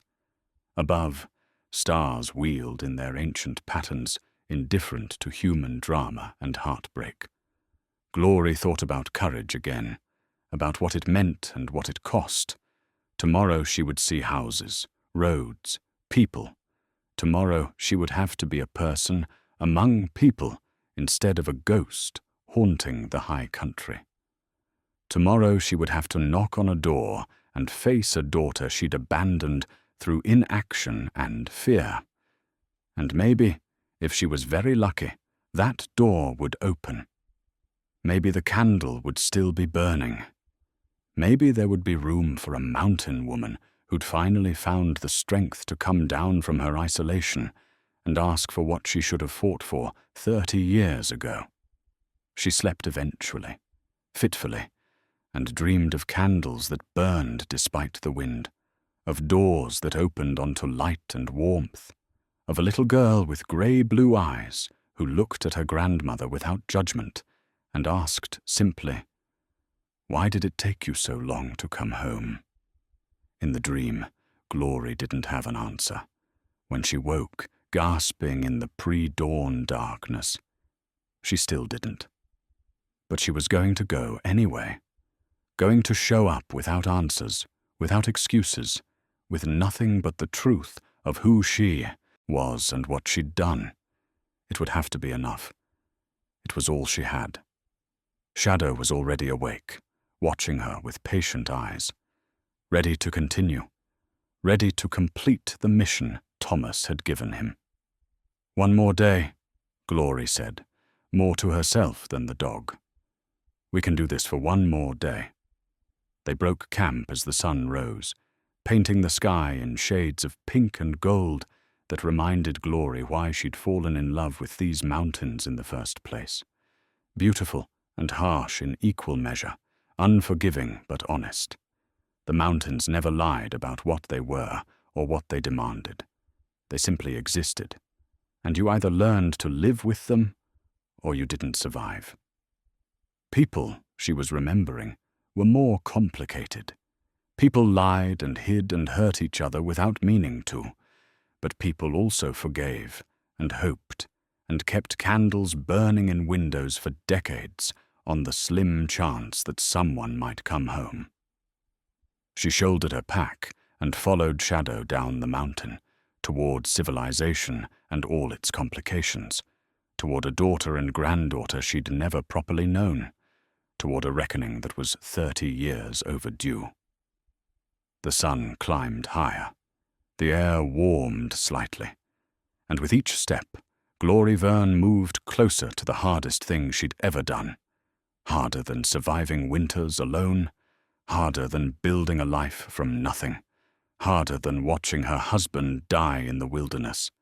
She was going to try to be a mother again, and this time she was going to show up.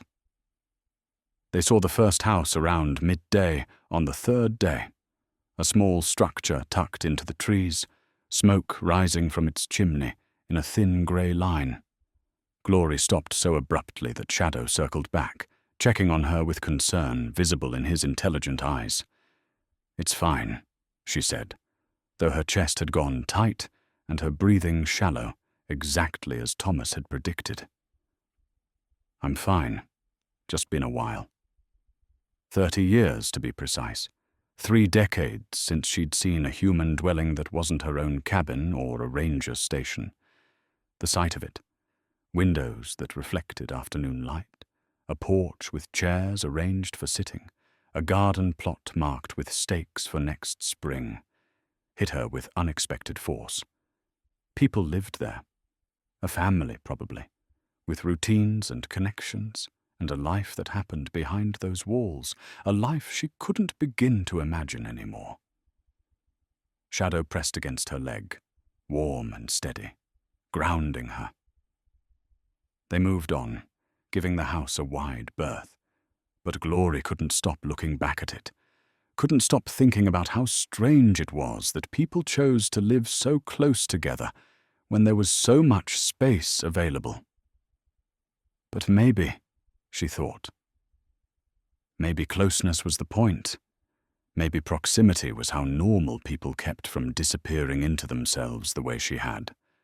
More houses appeared as they descended.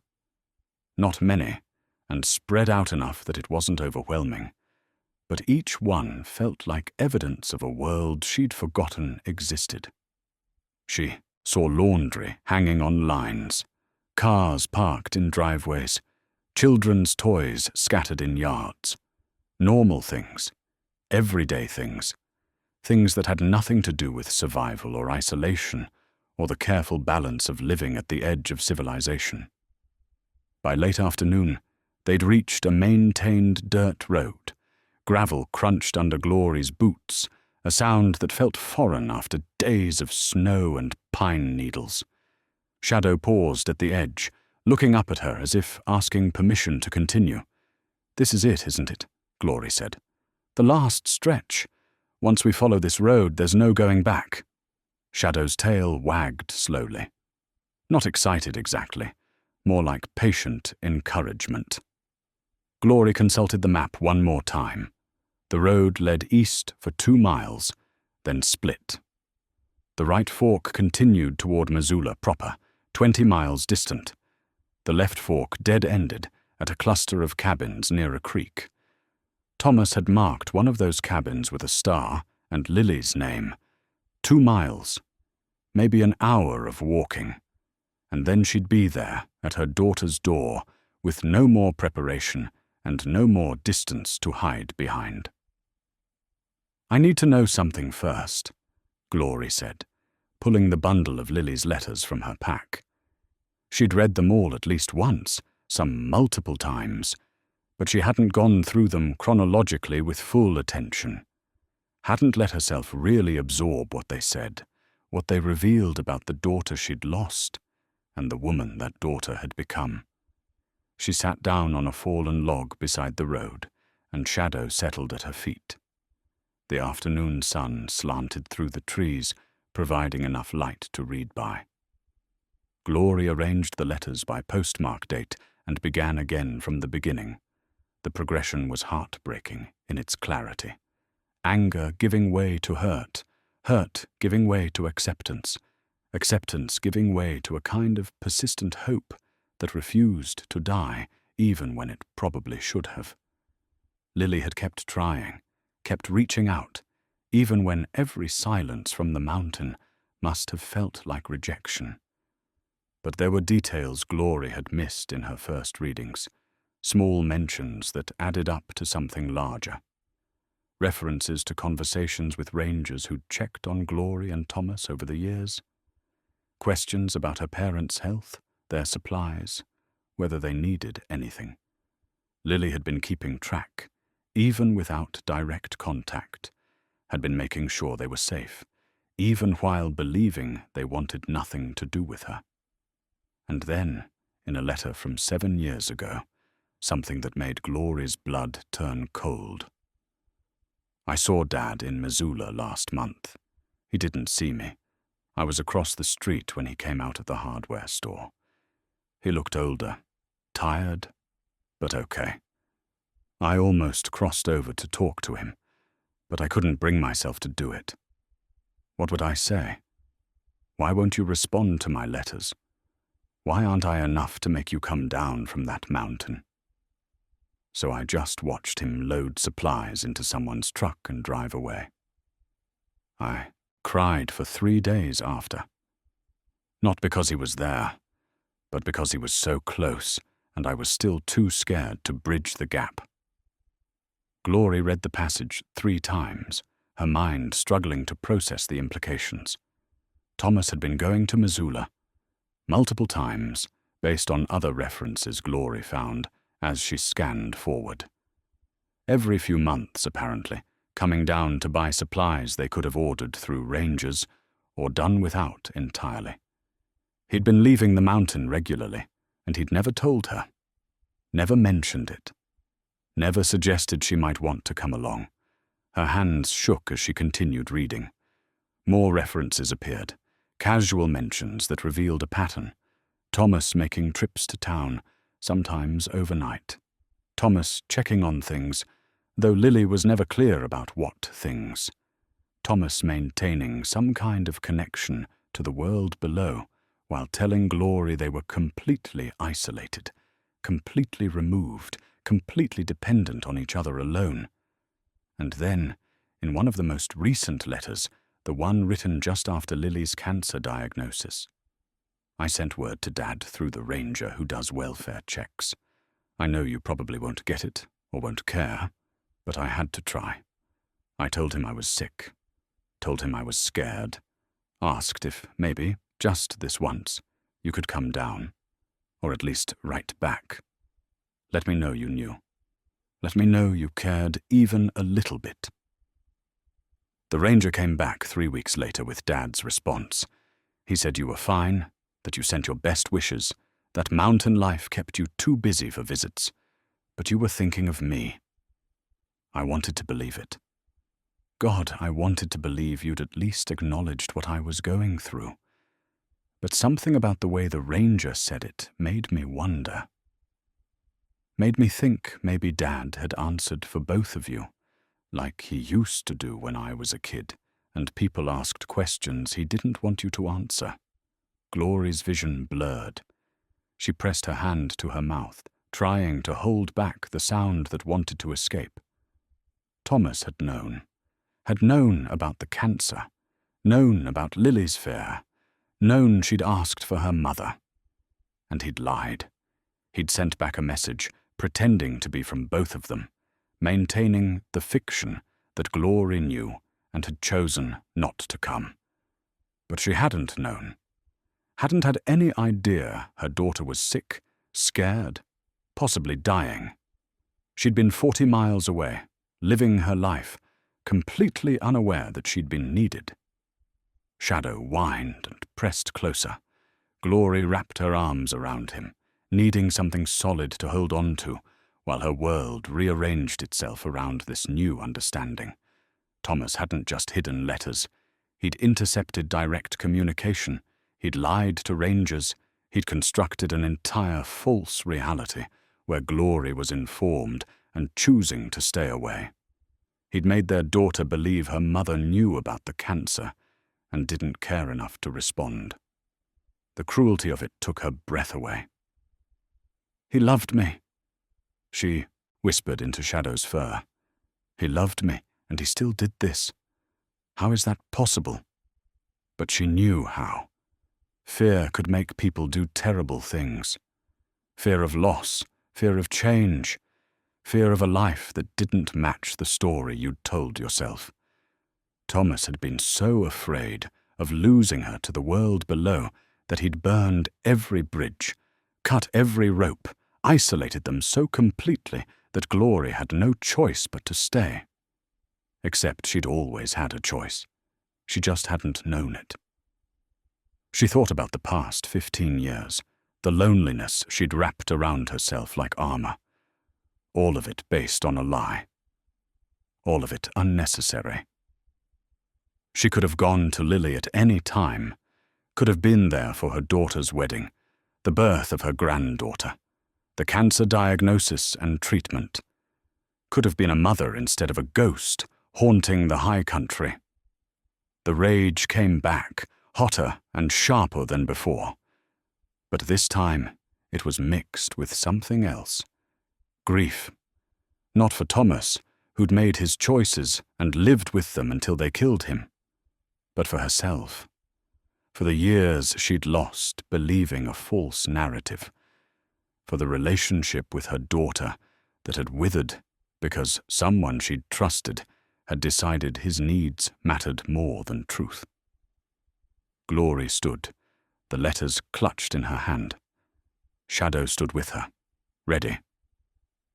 "He trained you to fix this," she said, looking at the dog with new understanding. "That's what all this is about. He knew what he'd done was unforgivable, knew he'd die before he could make it right. So he created you, trained you to bring me down here, to make me face what he'd stolen from me. It's not redemption. He's dead. He doesn't get redemption. It's just the closest thing to an apology he could manage." Shadow's tail wagged once, an acknowledgement. Glorie took a breath, then another. She needed to be calm when she saw Lily, needed to not bring all this rage and grief to her daughter's doorstep. Lily had been through enough without having to manage her mother's emotional breakdown on top of everything else. But God, it was hard. Hard to hold it together when everything she'd believed about the past 30 years had turned out to be a carefully constructed fiction. Hard to forgive Thomas, even in death, for stealing so much time, so many moments, so many chances.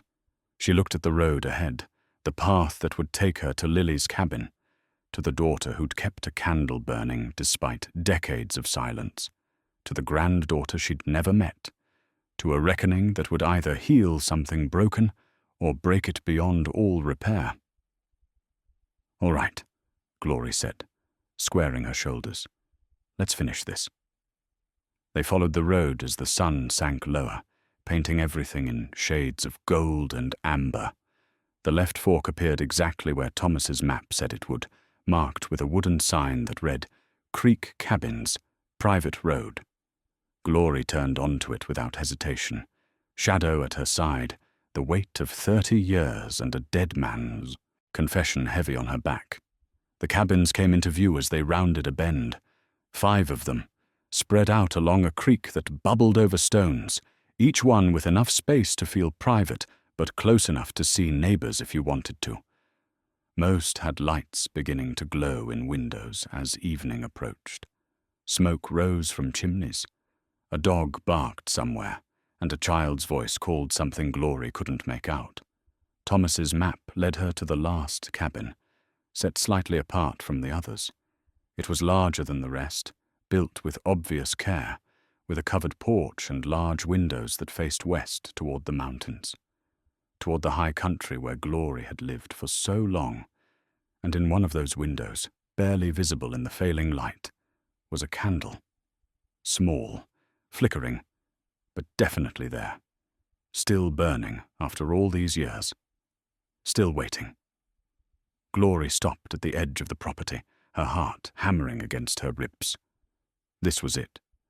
The moment Thomas had orchestrated, the confrontation he'd set in motion, the choice he'd finally given her, even though it came too late to undo any of the damage. Shadow pressed against her leg one more time, then stepped forward, leading the way up the path to the porch. Glorie followed, each step feeling both inevitable and impossible. She reached the door, raised her hand to knock, and stood there, frozen, while the candle burned in the window and her daughter's life went on inside, unaware that everything was about to change. Shadow sat down beside her and waited, patient as stone, as steady as the mountains they'd left behind. Glorie closed her eyes, took one final breath, and knocked. The sound of her knuckles against wood seemed impossibly loud in the quiet evening. Glorie's hand dropped back to her side, and she waited, every muscle in her body tense with the urge to run, to turn around and disappear back into the forest before anyone answered, before she had to face what she'd come here to face. Shadow leaned against her leg, warm and solid, anchoring her. Inside she heard movement, footsteps approaching, a child's voice asking something, and a woman's voice responding, words Glorie couldn't quite make out through the door, but the tone was gentle, distracted with whatever evening routine was underway. The door opened. The woman who stood there was in her 40s, with dark hair pulled back in a ponytail, and grey-blue eyes that Glorie recognized because she saw them in her own mirror every morning. She wore jeans and a sweater, and flour dusted her hands. She'd been cooking, Glorie realized, making dinner for her family. For a long moment, neither woman spoke. They simply stared at each other across the threshold, 30 years of silence stretching between them like a canyon too wide to bridge. Lily's face went through a series of expressions too fast to catalogue. Shock, disbelief, something that might have been hope, something else that might have been anger. Her mouth opened, closed, opened again. "Mum!" The word came out barely above a whisper. "Hello, Lily." Glorie's voice sounded strange to her own ears, rough with emotion she was struggling to contain. "I know I'm the last person you expected to see. I know I have no right to be here. But is that Dad's wolf?" Glorie blinked, thrown by the question. "What?" Lily was looking past her at Shadow, who sat patiently on the porch. "The wolf dog he was training. He told me about it years ago. Said he was working with a hybrid. Said it was special, but he never let me see it." "He trained Shadow to bring me here," Glorie said, "to make sure I found you after he died." Lily's eyes snapped back to her mother's face. "After Dad's dead. 15 years ago, heart attack." 15. Lily's hand went to her mouth. "You've been alone up there for 15 years, and you never—" She stopped, shook her head. "I don't understand. Why now? Why did you suddenly decide after 30 years?" "Because I didn't know." The words burst out of Glorie before she could stop them. "I didn't know you'd been writing. I didn't know about the cancer. I didn't know any of it until 3 days ago when Shadow found me in a blizzard and led me to the letters Thomas had hidden." Lily's face went pale. "Hidden?" "All of them. Every letter you sent after you left. Every birthday card, every update, every time you reached out. He kept them from me. Told me you'd stopped writing. Let me believe you'd moved on and forgotten about us." "That's not—" Lily's voice broke. "I never stopped. I wrote for 20 years. Even after I gave up hope of hearing back, I kept writing. Kept trying, I know. I read them all. Every single one, in a cabin Thomas built, where he hid them away from me." A small voice piped up from behind Lily. "Mama, who's at the door?" Both women looked down. A girl stood there, maybe 9 years old, with hair the color of honey and those same grey-blue eyes that connected 3 generations. She looked at Glorie with open curiosity. No fear, just the frank interest of a child who'd been taught to be comfortable with strangers. "Sophie," Glorie breathed. "You're Sophie." The girl's eyes widened. "How do you know my name?" "Because I'm your grandmother," Glorie said, then looked at Lily, suddenly uncertain. "If that's okay to say. If you're okay with her knowing—" "Grandma from the mountain?" Sophie's whole face lit up. "You're real? Mama said you lived with the animals and knew all their secrets. But Dad said maybe you were made up like fairy tales." Glorie felt something crack inside her chest. I'm real. And I'm so sorry I wasn't here before. So sorry you had to wonder if I existed." Lily had tears streaming down her face now, making no effort to hide them. "I can't believe you're here. I can't believe you're actually here." "Can I come in?" Glorie asked. "Or if you'd rather I leave, I understand. I know I don't deserve." "Don't be stupid." Lily's voice was sharp, but not unkind. "Of course you can come in. Sophie, go tell Dad we have a visitor, a very important visitor." Sophie bounded away, calling for her father, and Lily stepped back to let Glorie pass.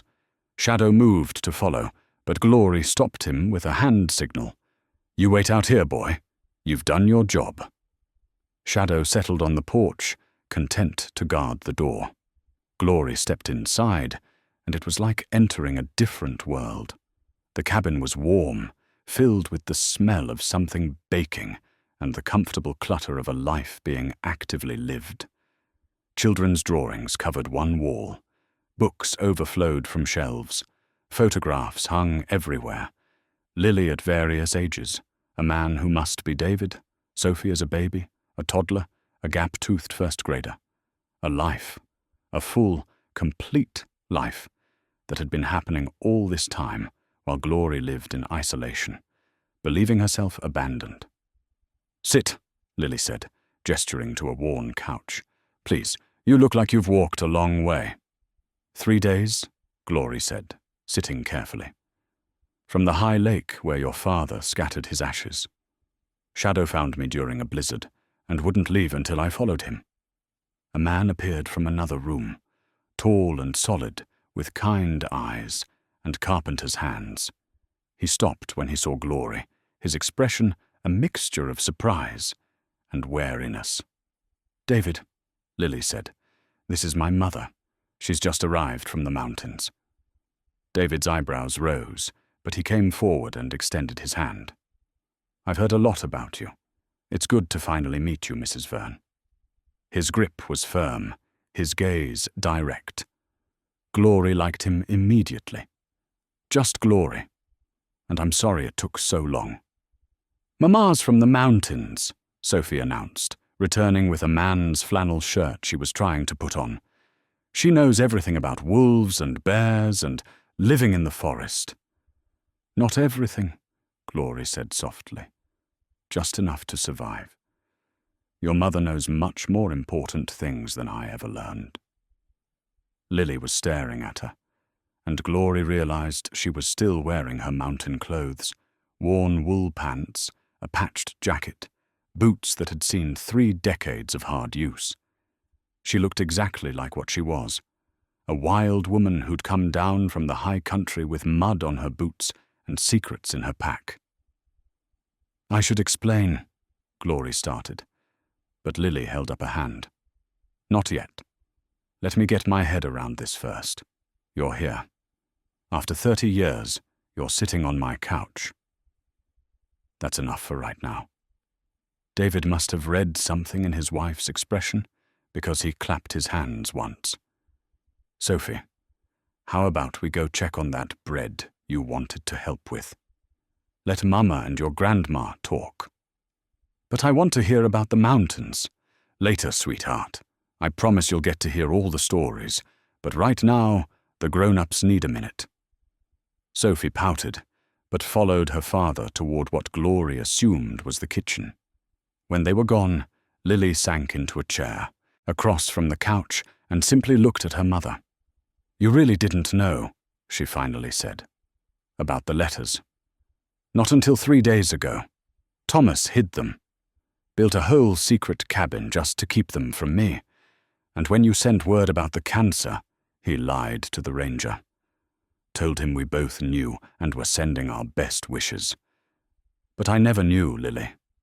I swear to you, if I'd known you were sick, if I'd known you needed me, nothing would have kept me away." "He was always protective of you," Lily said quietly. "Sometimes I thought too protective. Like he was afraid you'd break if exposed to too much reality. He was afraid I'd leave him. that if I had any connection to the world below, I'd choose it over the mountain. Over him. Would you have? Glorie considered the question honestly. I don't know. Maybe. Probably. The mountain was his dream more than mine. I went along with it because I loved him, because I was young and angry at the world, and isolation seemed like strength. But after you left, after I had time to really think about what we'd built and what it cost, I started wondering if we'd made the right choice. And Thomas must have sensed that, because that's when he started hiding the letters, keeping me cut off from any alternative. That's controlling, Lily said. That's not love, Mum. That's control disguised as protection. I know that now. Didn't know it then. Or didn't want to admit it, which amounts to the same thing. Glorie leaned forward, needing Lily to understand. But I'm not making excuses. I chose to stay isolated. I chose not to come after you when you left. I chose to believe you'd abandoned me rather than fighting to maintain connection. Those were my choices, and I own them. Thomas may have lied, but I let loneliness become a habit. Let it become who I was, instead of fighting it. You're here now, Lily said. That's what matters. Is it? After 30 years of absence, can I really just show up and expect? Glorie's voice broke. I missed everything. Your wedding, Sophie's birth, the cancer. I wasn't there when you needed me most, and I can't get that time back. Can't undo the damage. Can't be the mother I should have been. No, Lily agreed. You can't undo any of it. The past is done. But Mum, I spent 20 years being angry, then another 10 learning to let it go. I did the work, went to therapy, made peace with having a mother who chose isolation over me.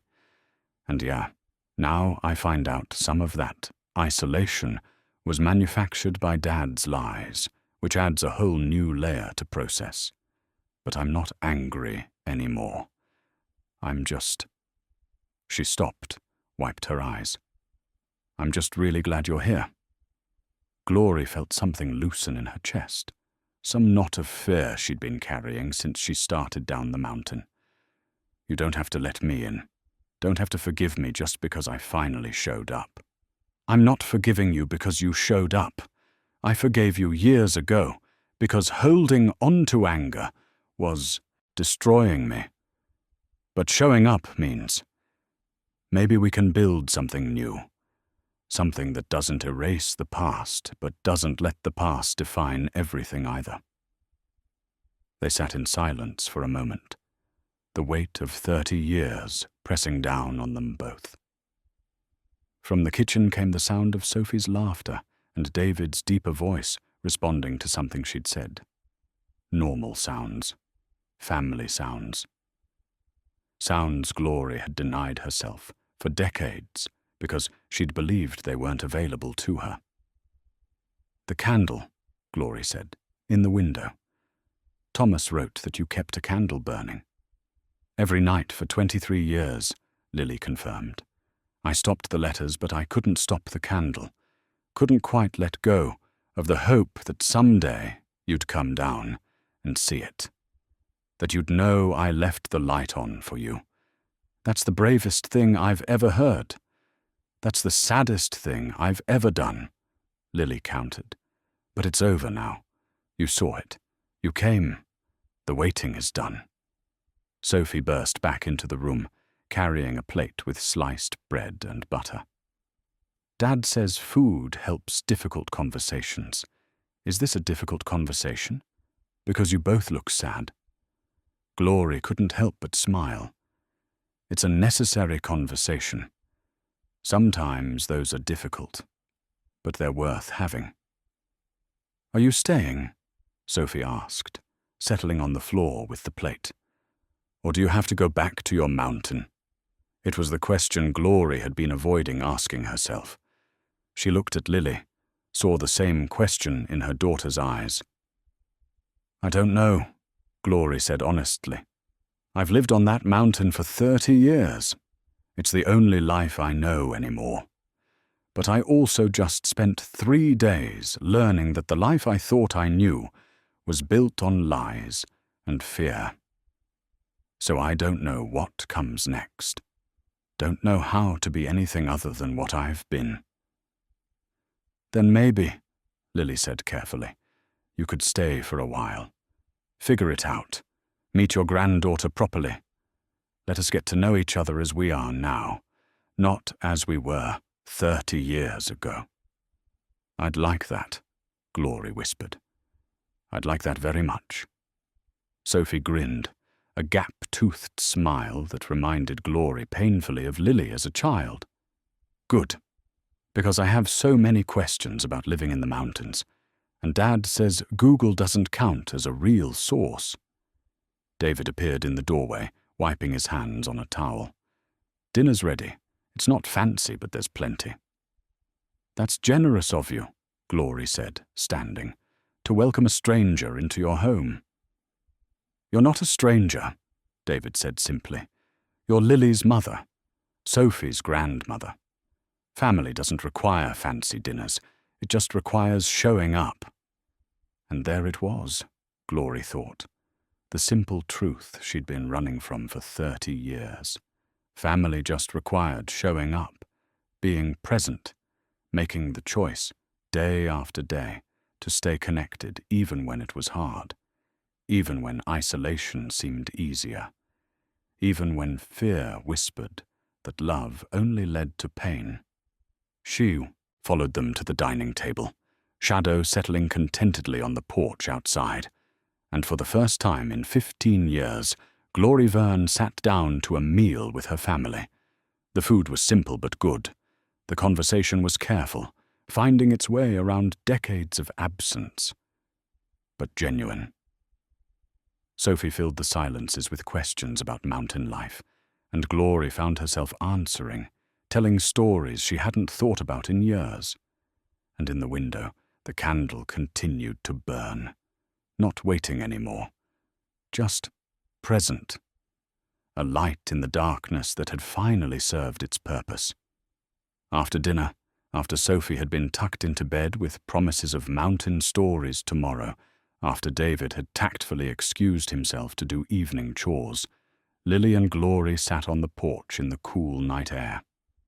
Shadow lay between them, a bridge of fur and muscle connecting two women who were still learning how to be mother and daughter again.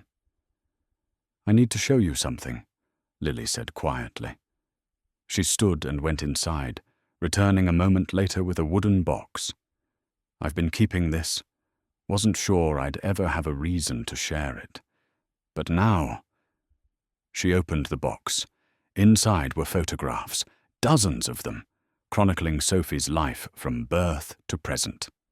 But more than that, there were drawings, child's artwork depicting mountains and a figure labeled Grandma in crayon letters. She's been drawing you since she was 5, Lily explained. I told her stories about you, about how you could track any animal, could survive in conditions that would kill most people, could read weather in the clouds and find water in the driest seasons.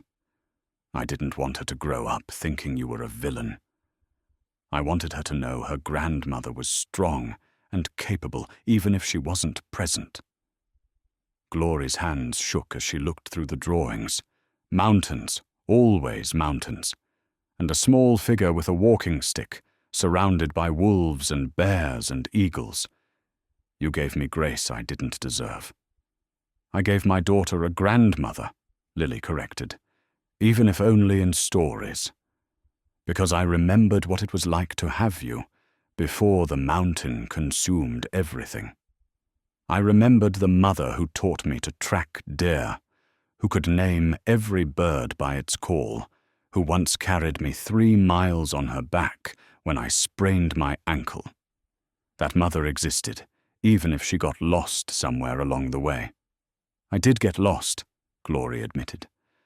Lost myself in survival and isolation until I forgot there was anything else worth living for.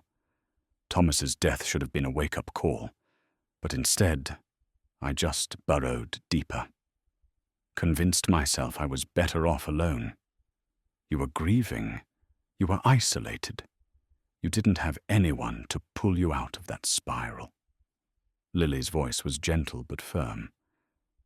But Mum, you're 62. You could have another 20, 30 years ahead of you. Are you going to spend them all on that mountain, or are you going to choose something different? The question hung in the air between them. Glorie looked out at the darkness beyond the porch, toward the mountains that had been her home for so long. She could feel their pull, the familiar comfort of solitude and self-reliance. But she could also feel the warmth of the cabin behind her, the presence of her daughter beside her, the weight of a granddaughter's drawings in her hands. I don't know how to be anything else, she said honestly. Don't know how to be a person among people. Don't know how to have conversations that aren't about survival or weather or the 1,000 small tasks that make up a day in the wilderness. Then learn, Lily said simply. Stay here. Stay for a week, a month, as long as you need.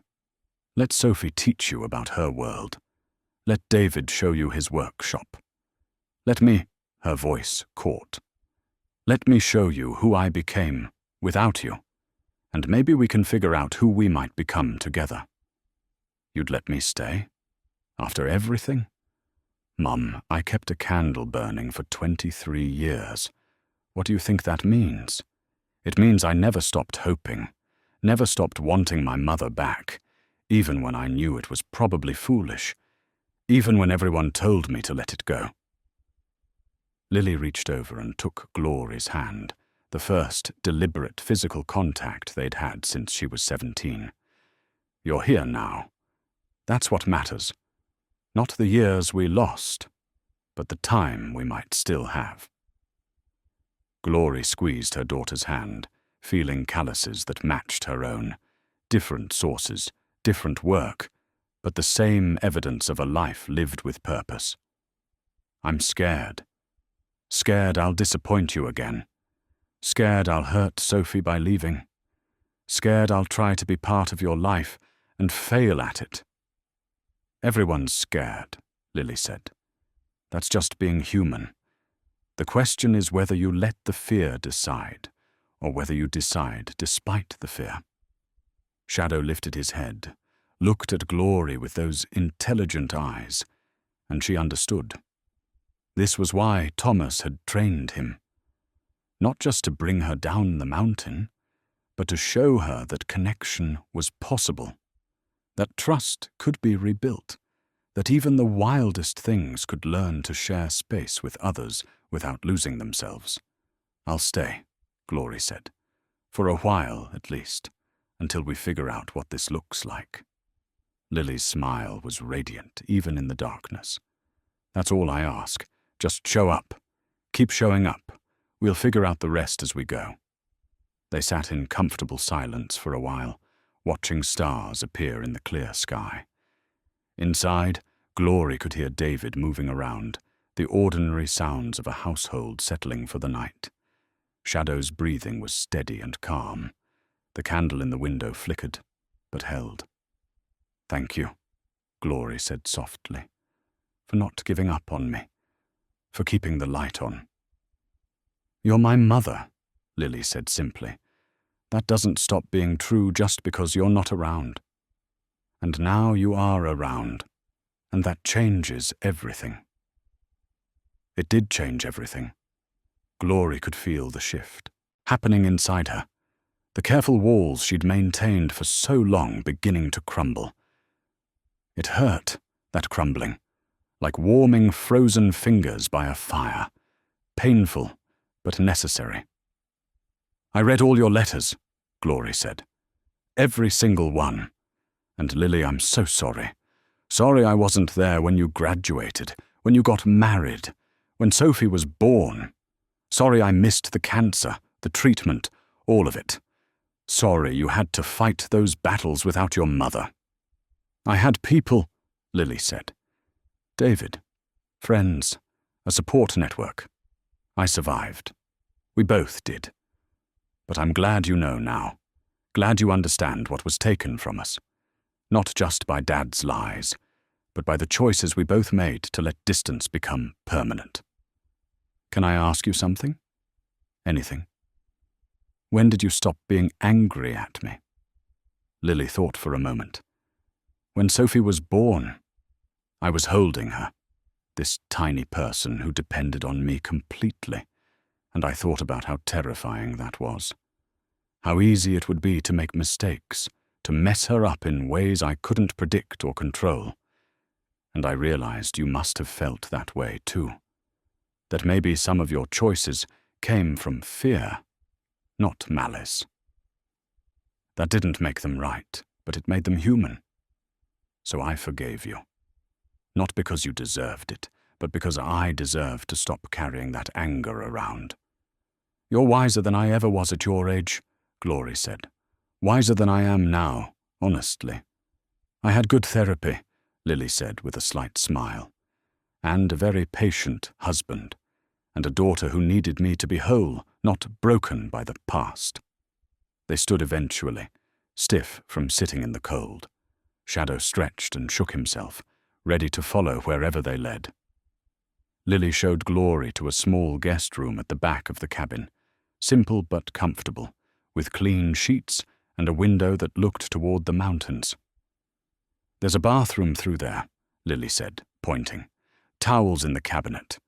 If you need anything, this is more than enough, more than I expected or deserve.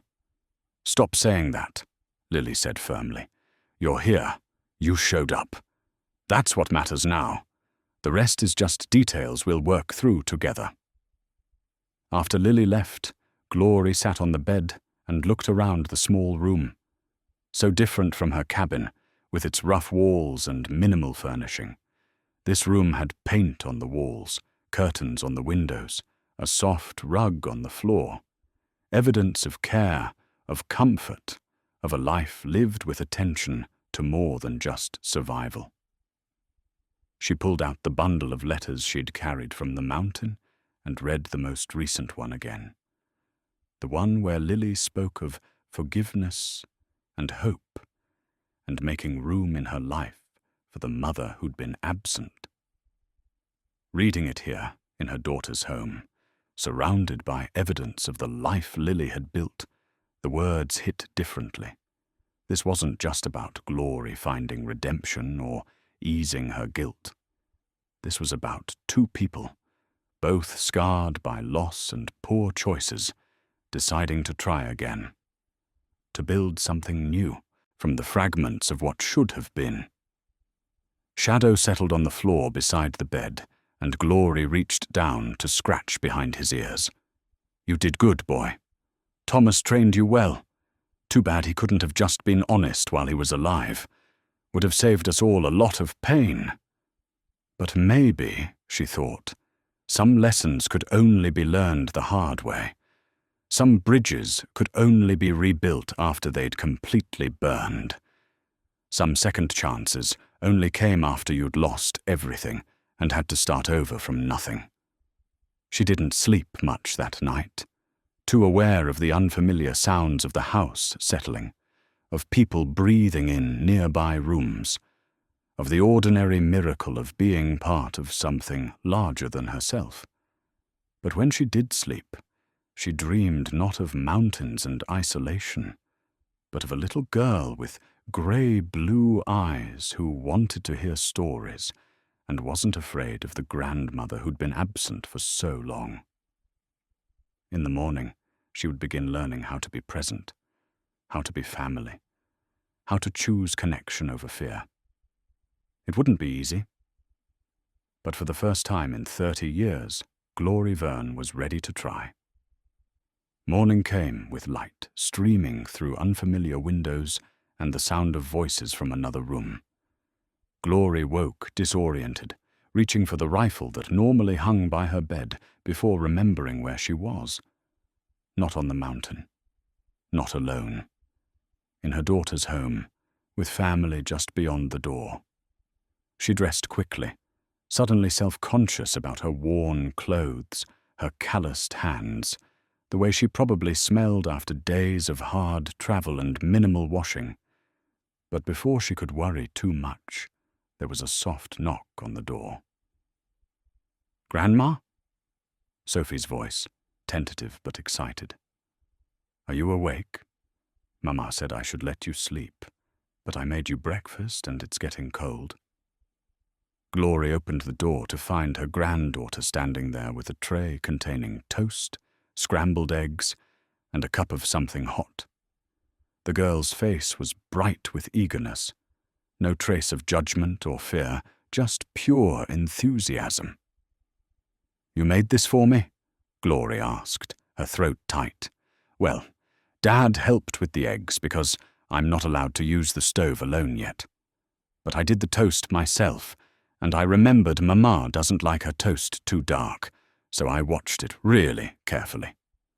Sophie handed over the tray, then stood there expectantly. "Is it okay? Do you like toast?"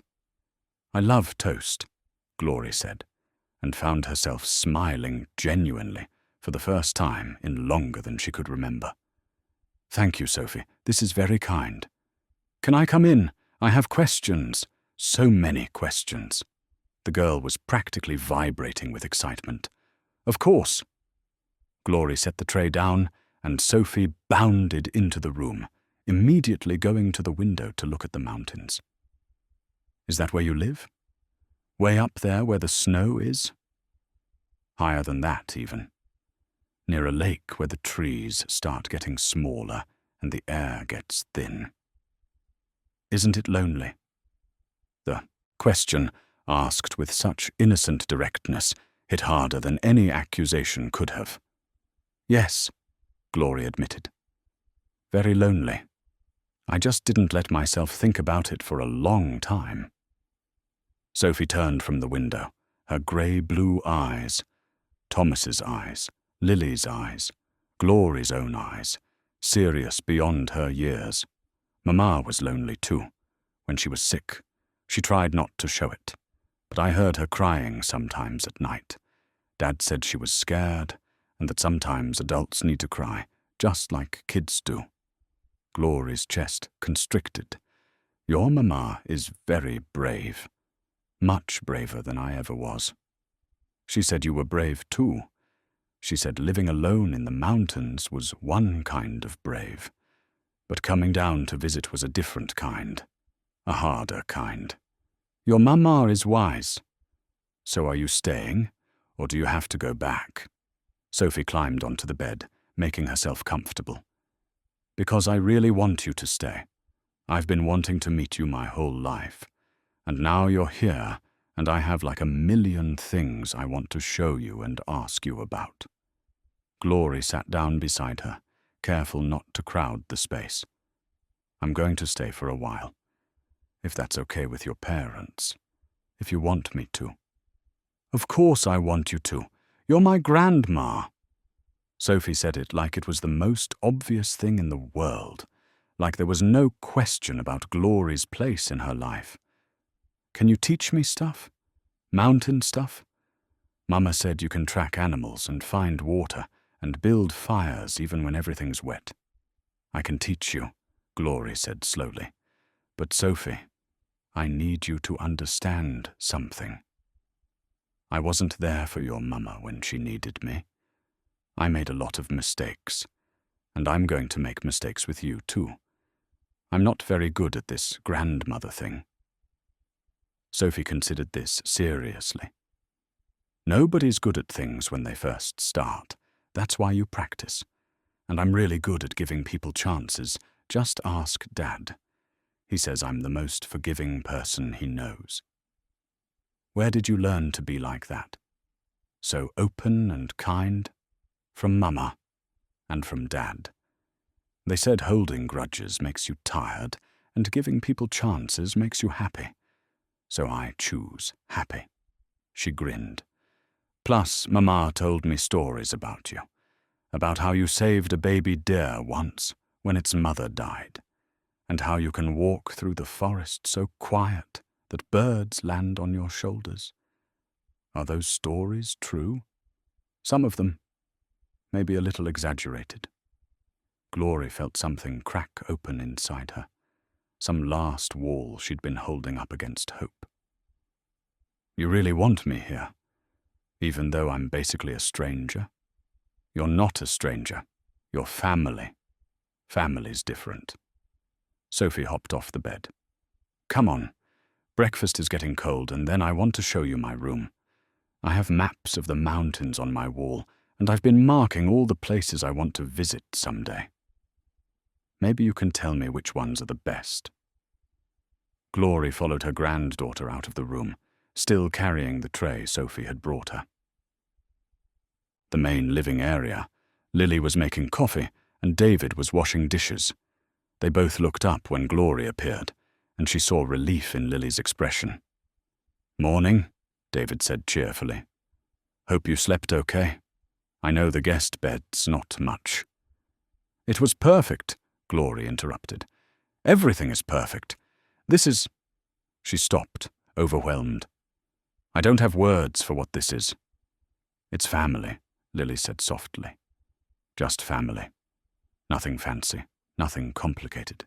Just people who care about each other, trying to figure it out together. Sophie tugged on Glorie's hand. Come on, Grandma. I want to show you my maps before school. You have school today? Just half day. But this afternoon we can do mountain stuff if you want. I'd like that very much. The morning passed in a blur of normal domestic activity that felt entirely foreign to Glorie. Sophie getting ready for school, Lily packing her lunch, David heading to his workshop. The easy choreography of a family that knew each other's rhythms, that functioned as a unit. And somehow, unexpectedly, Glorie found herself part of it, helping Sophie find her shoes, listening to Lily explain the bus schedule, accepting coffee from David, and actually drinking it, even though she hadn't had coffee in 15 years.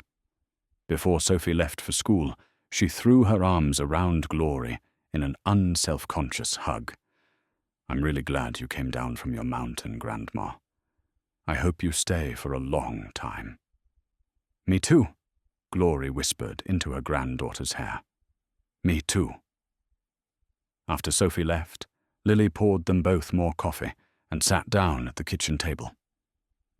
Thank you, she said quietly. For what? For being good with her. For not making this weird or difficult. For just being here. She makes it easy. She's remarkable, Lily. You've raised an incredible child. She's got David's temperament, thank God. His ability to just accept people as they are. I was so angry for so long, and she's just not. She decided you were her grandmother, and that was that. No resentment, no wariness, just acceptance. I don't deserve it. Stop, Lily said firmly. Seriously, Mum, stop saying that. You're here. You showed up. You're trying. That's what matters. The past is done. We can't change it. We can only decide what we do now. What do we do now? We get to know each other, Lily said simply. We tell stories. We fill in the gaps. We figure out how to be mother and daughter at 62 and 43 instead of at 30 and 17. And we let Sophie help, because she's better at this than either of us. She gets that from you. She gets it from all of us, Lily said. From my decision to forgive. From David's steadiness. From the stories I told her about you that painted you as strong and capable even when you were absent. She's a mix of all the people who love her, including a grandmother she'd never met but always believed in. Glorie felt tears sting her eyes. How did you turn out so well without me? The same way you survived 30 years on a mountain alone, Lily said. By being stubborn and determined and refusing to let circumstances define who I became. We're more alike than you think, Mom. We just expressed it differently. Outside, Shadow barked once. They both looked toward the door, and Lily smiled. He's probably hungry. David's been feeding him, but he might want to check on you. He did his job, Glorie said. Thomas trained him to bring me here, and he did. I don't know what happens to him now. He stays with you, Lily said. Obviously. He's your dog now, your responsibility. And Sophie would never forgive me if I let you send him away. She's already in love with him. I've never had a dog. Never wanted the responsibility. Too late, Lily said with a smile. You've got family now. That comes with all kinds of responsibilities you never wanted. Dogs, granddaughters, daughters who need their mothers even when they've learned to live without them. You're stuck with us now. I think, Glorie said slowly, I think I'd like to be stuck. And she meant it. For the first time in 30 years, isolation didn't feel like strength. It felt like what it had always been. Fear dressed up as choice. But fear could be faced. Choices could be remade.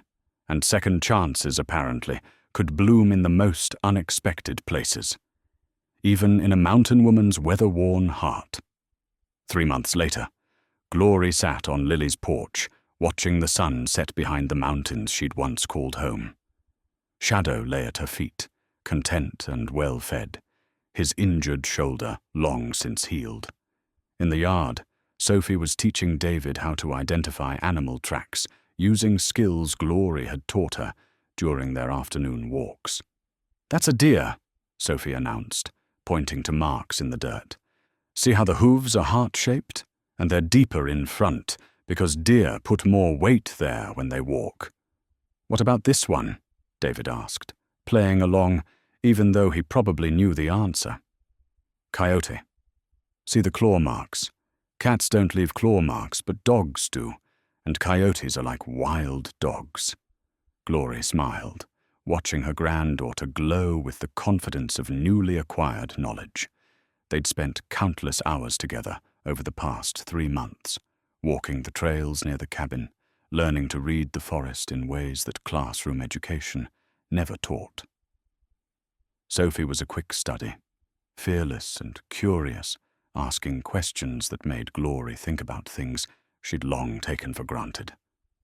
The screen door opened, and Lily came out with 2 cups of tea. She handed one to Glorie and settled into the chair beside her. You've created a monster. She wants to skip school and live in the woods now. I tell her education matters, Glorie said. That book learning and wilderness skills need to balance each other. I know, and she listens to you. Sometimes better than she listens to me. There was no bitterness in Lily's voice, only amusement. You're good with her, Mum. Really good. She makes it easy, makes everything easy somehow. They sat in comfortable silence, watching David and Sophie move on to identifying different types of pine cones. This was Glorie's favorite time of day now, evening, when work was done and family gathered, when conversation flowed naturally and silence wasn't heavy with all the things that needed saying.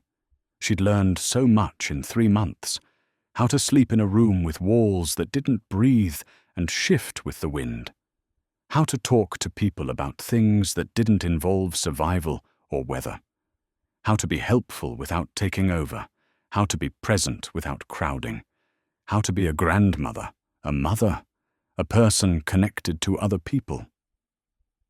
It hadn't been easy.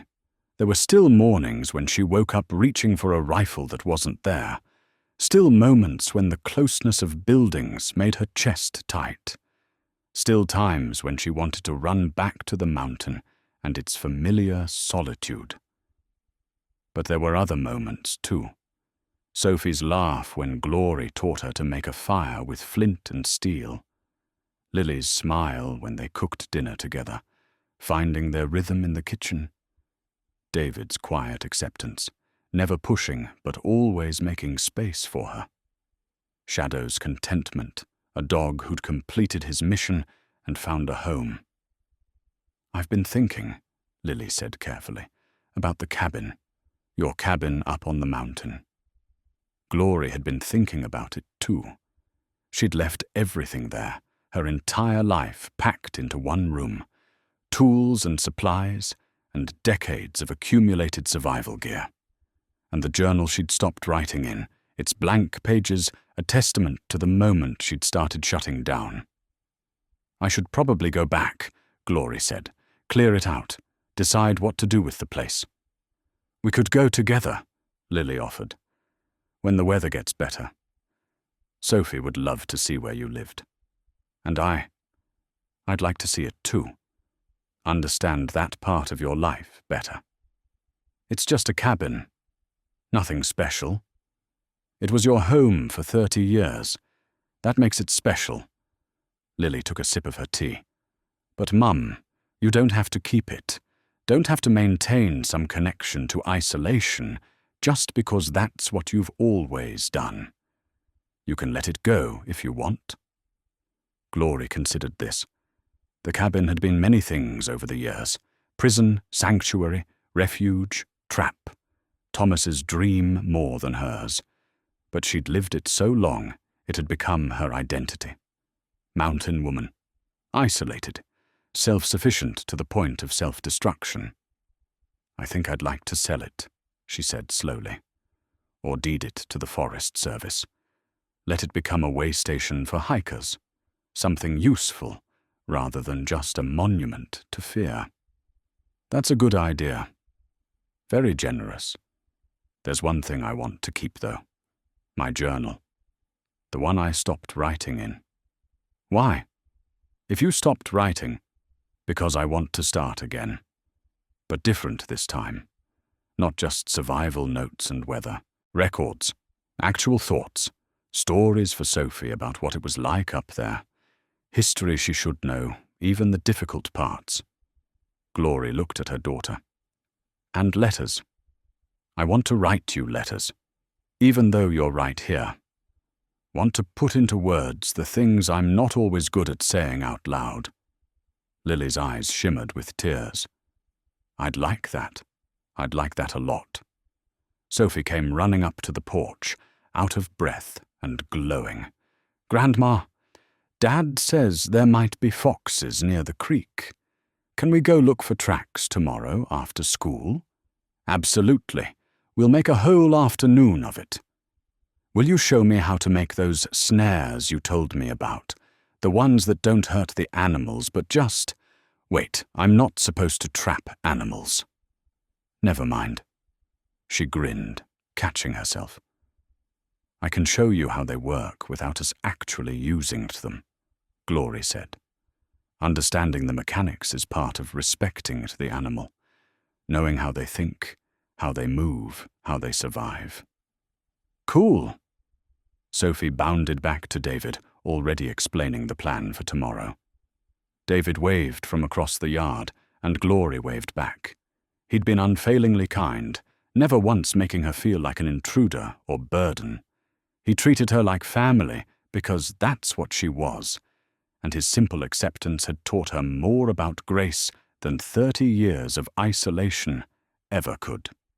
"You're happy here," Lily observed. "I can see it in your face. You look different than you did 3 months ago." "I feel different. Lighter, somehow.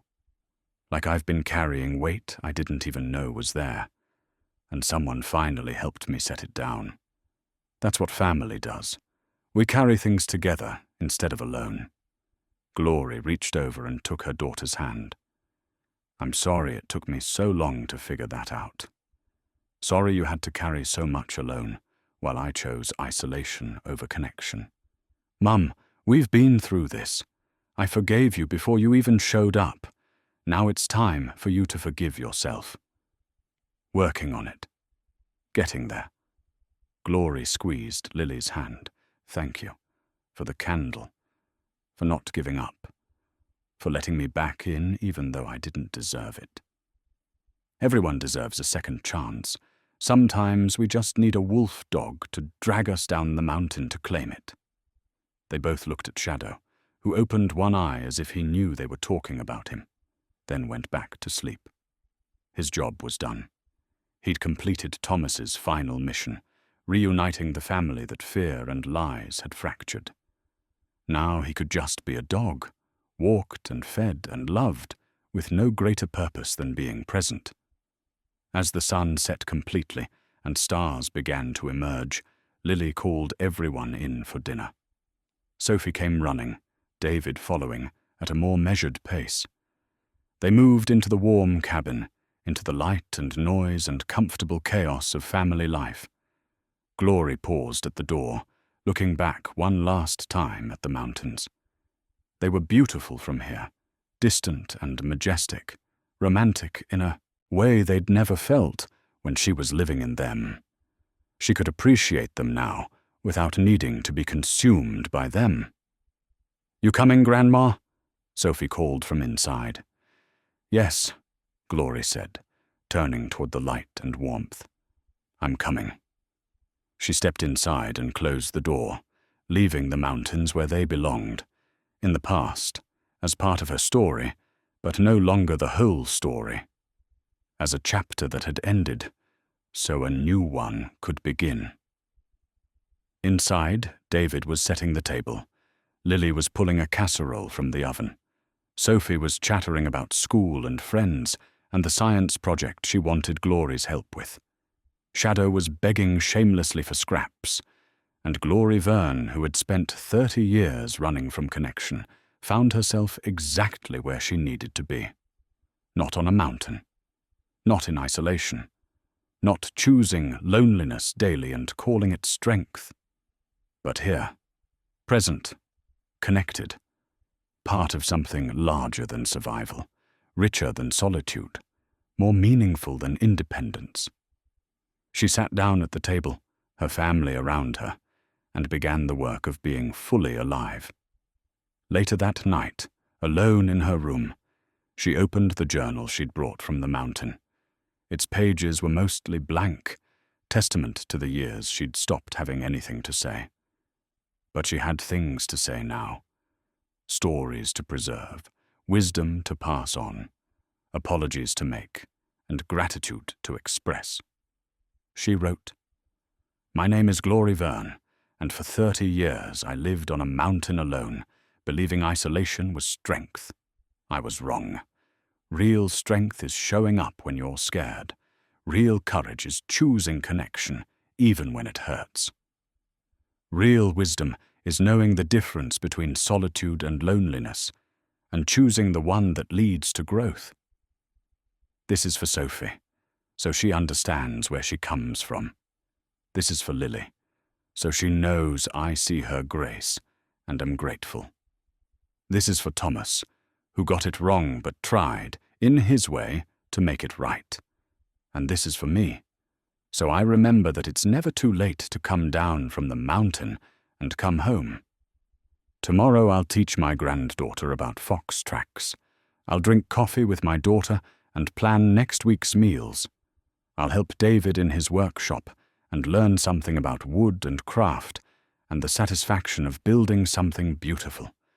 And I'll keep choosing at this, choosing presence over absence, choosing family over fear, choosing love even though it's complicated and messy and sometimes painful. Because some choices are worth making every single day. And this one, finally, is mine. She closed the journal, turned out the light, and fell asleep to the sound of family breathing in nearby rooms. Shadow sighed and settled at the foot of her bed, keeping watch while she rested. And in the window, the candle Lily had kept burning for 23 years sat cold and dark, its purpose finally served. The waiting was over. The light had done its job. Now they could all just live.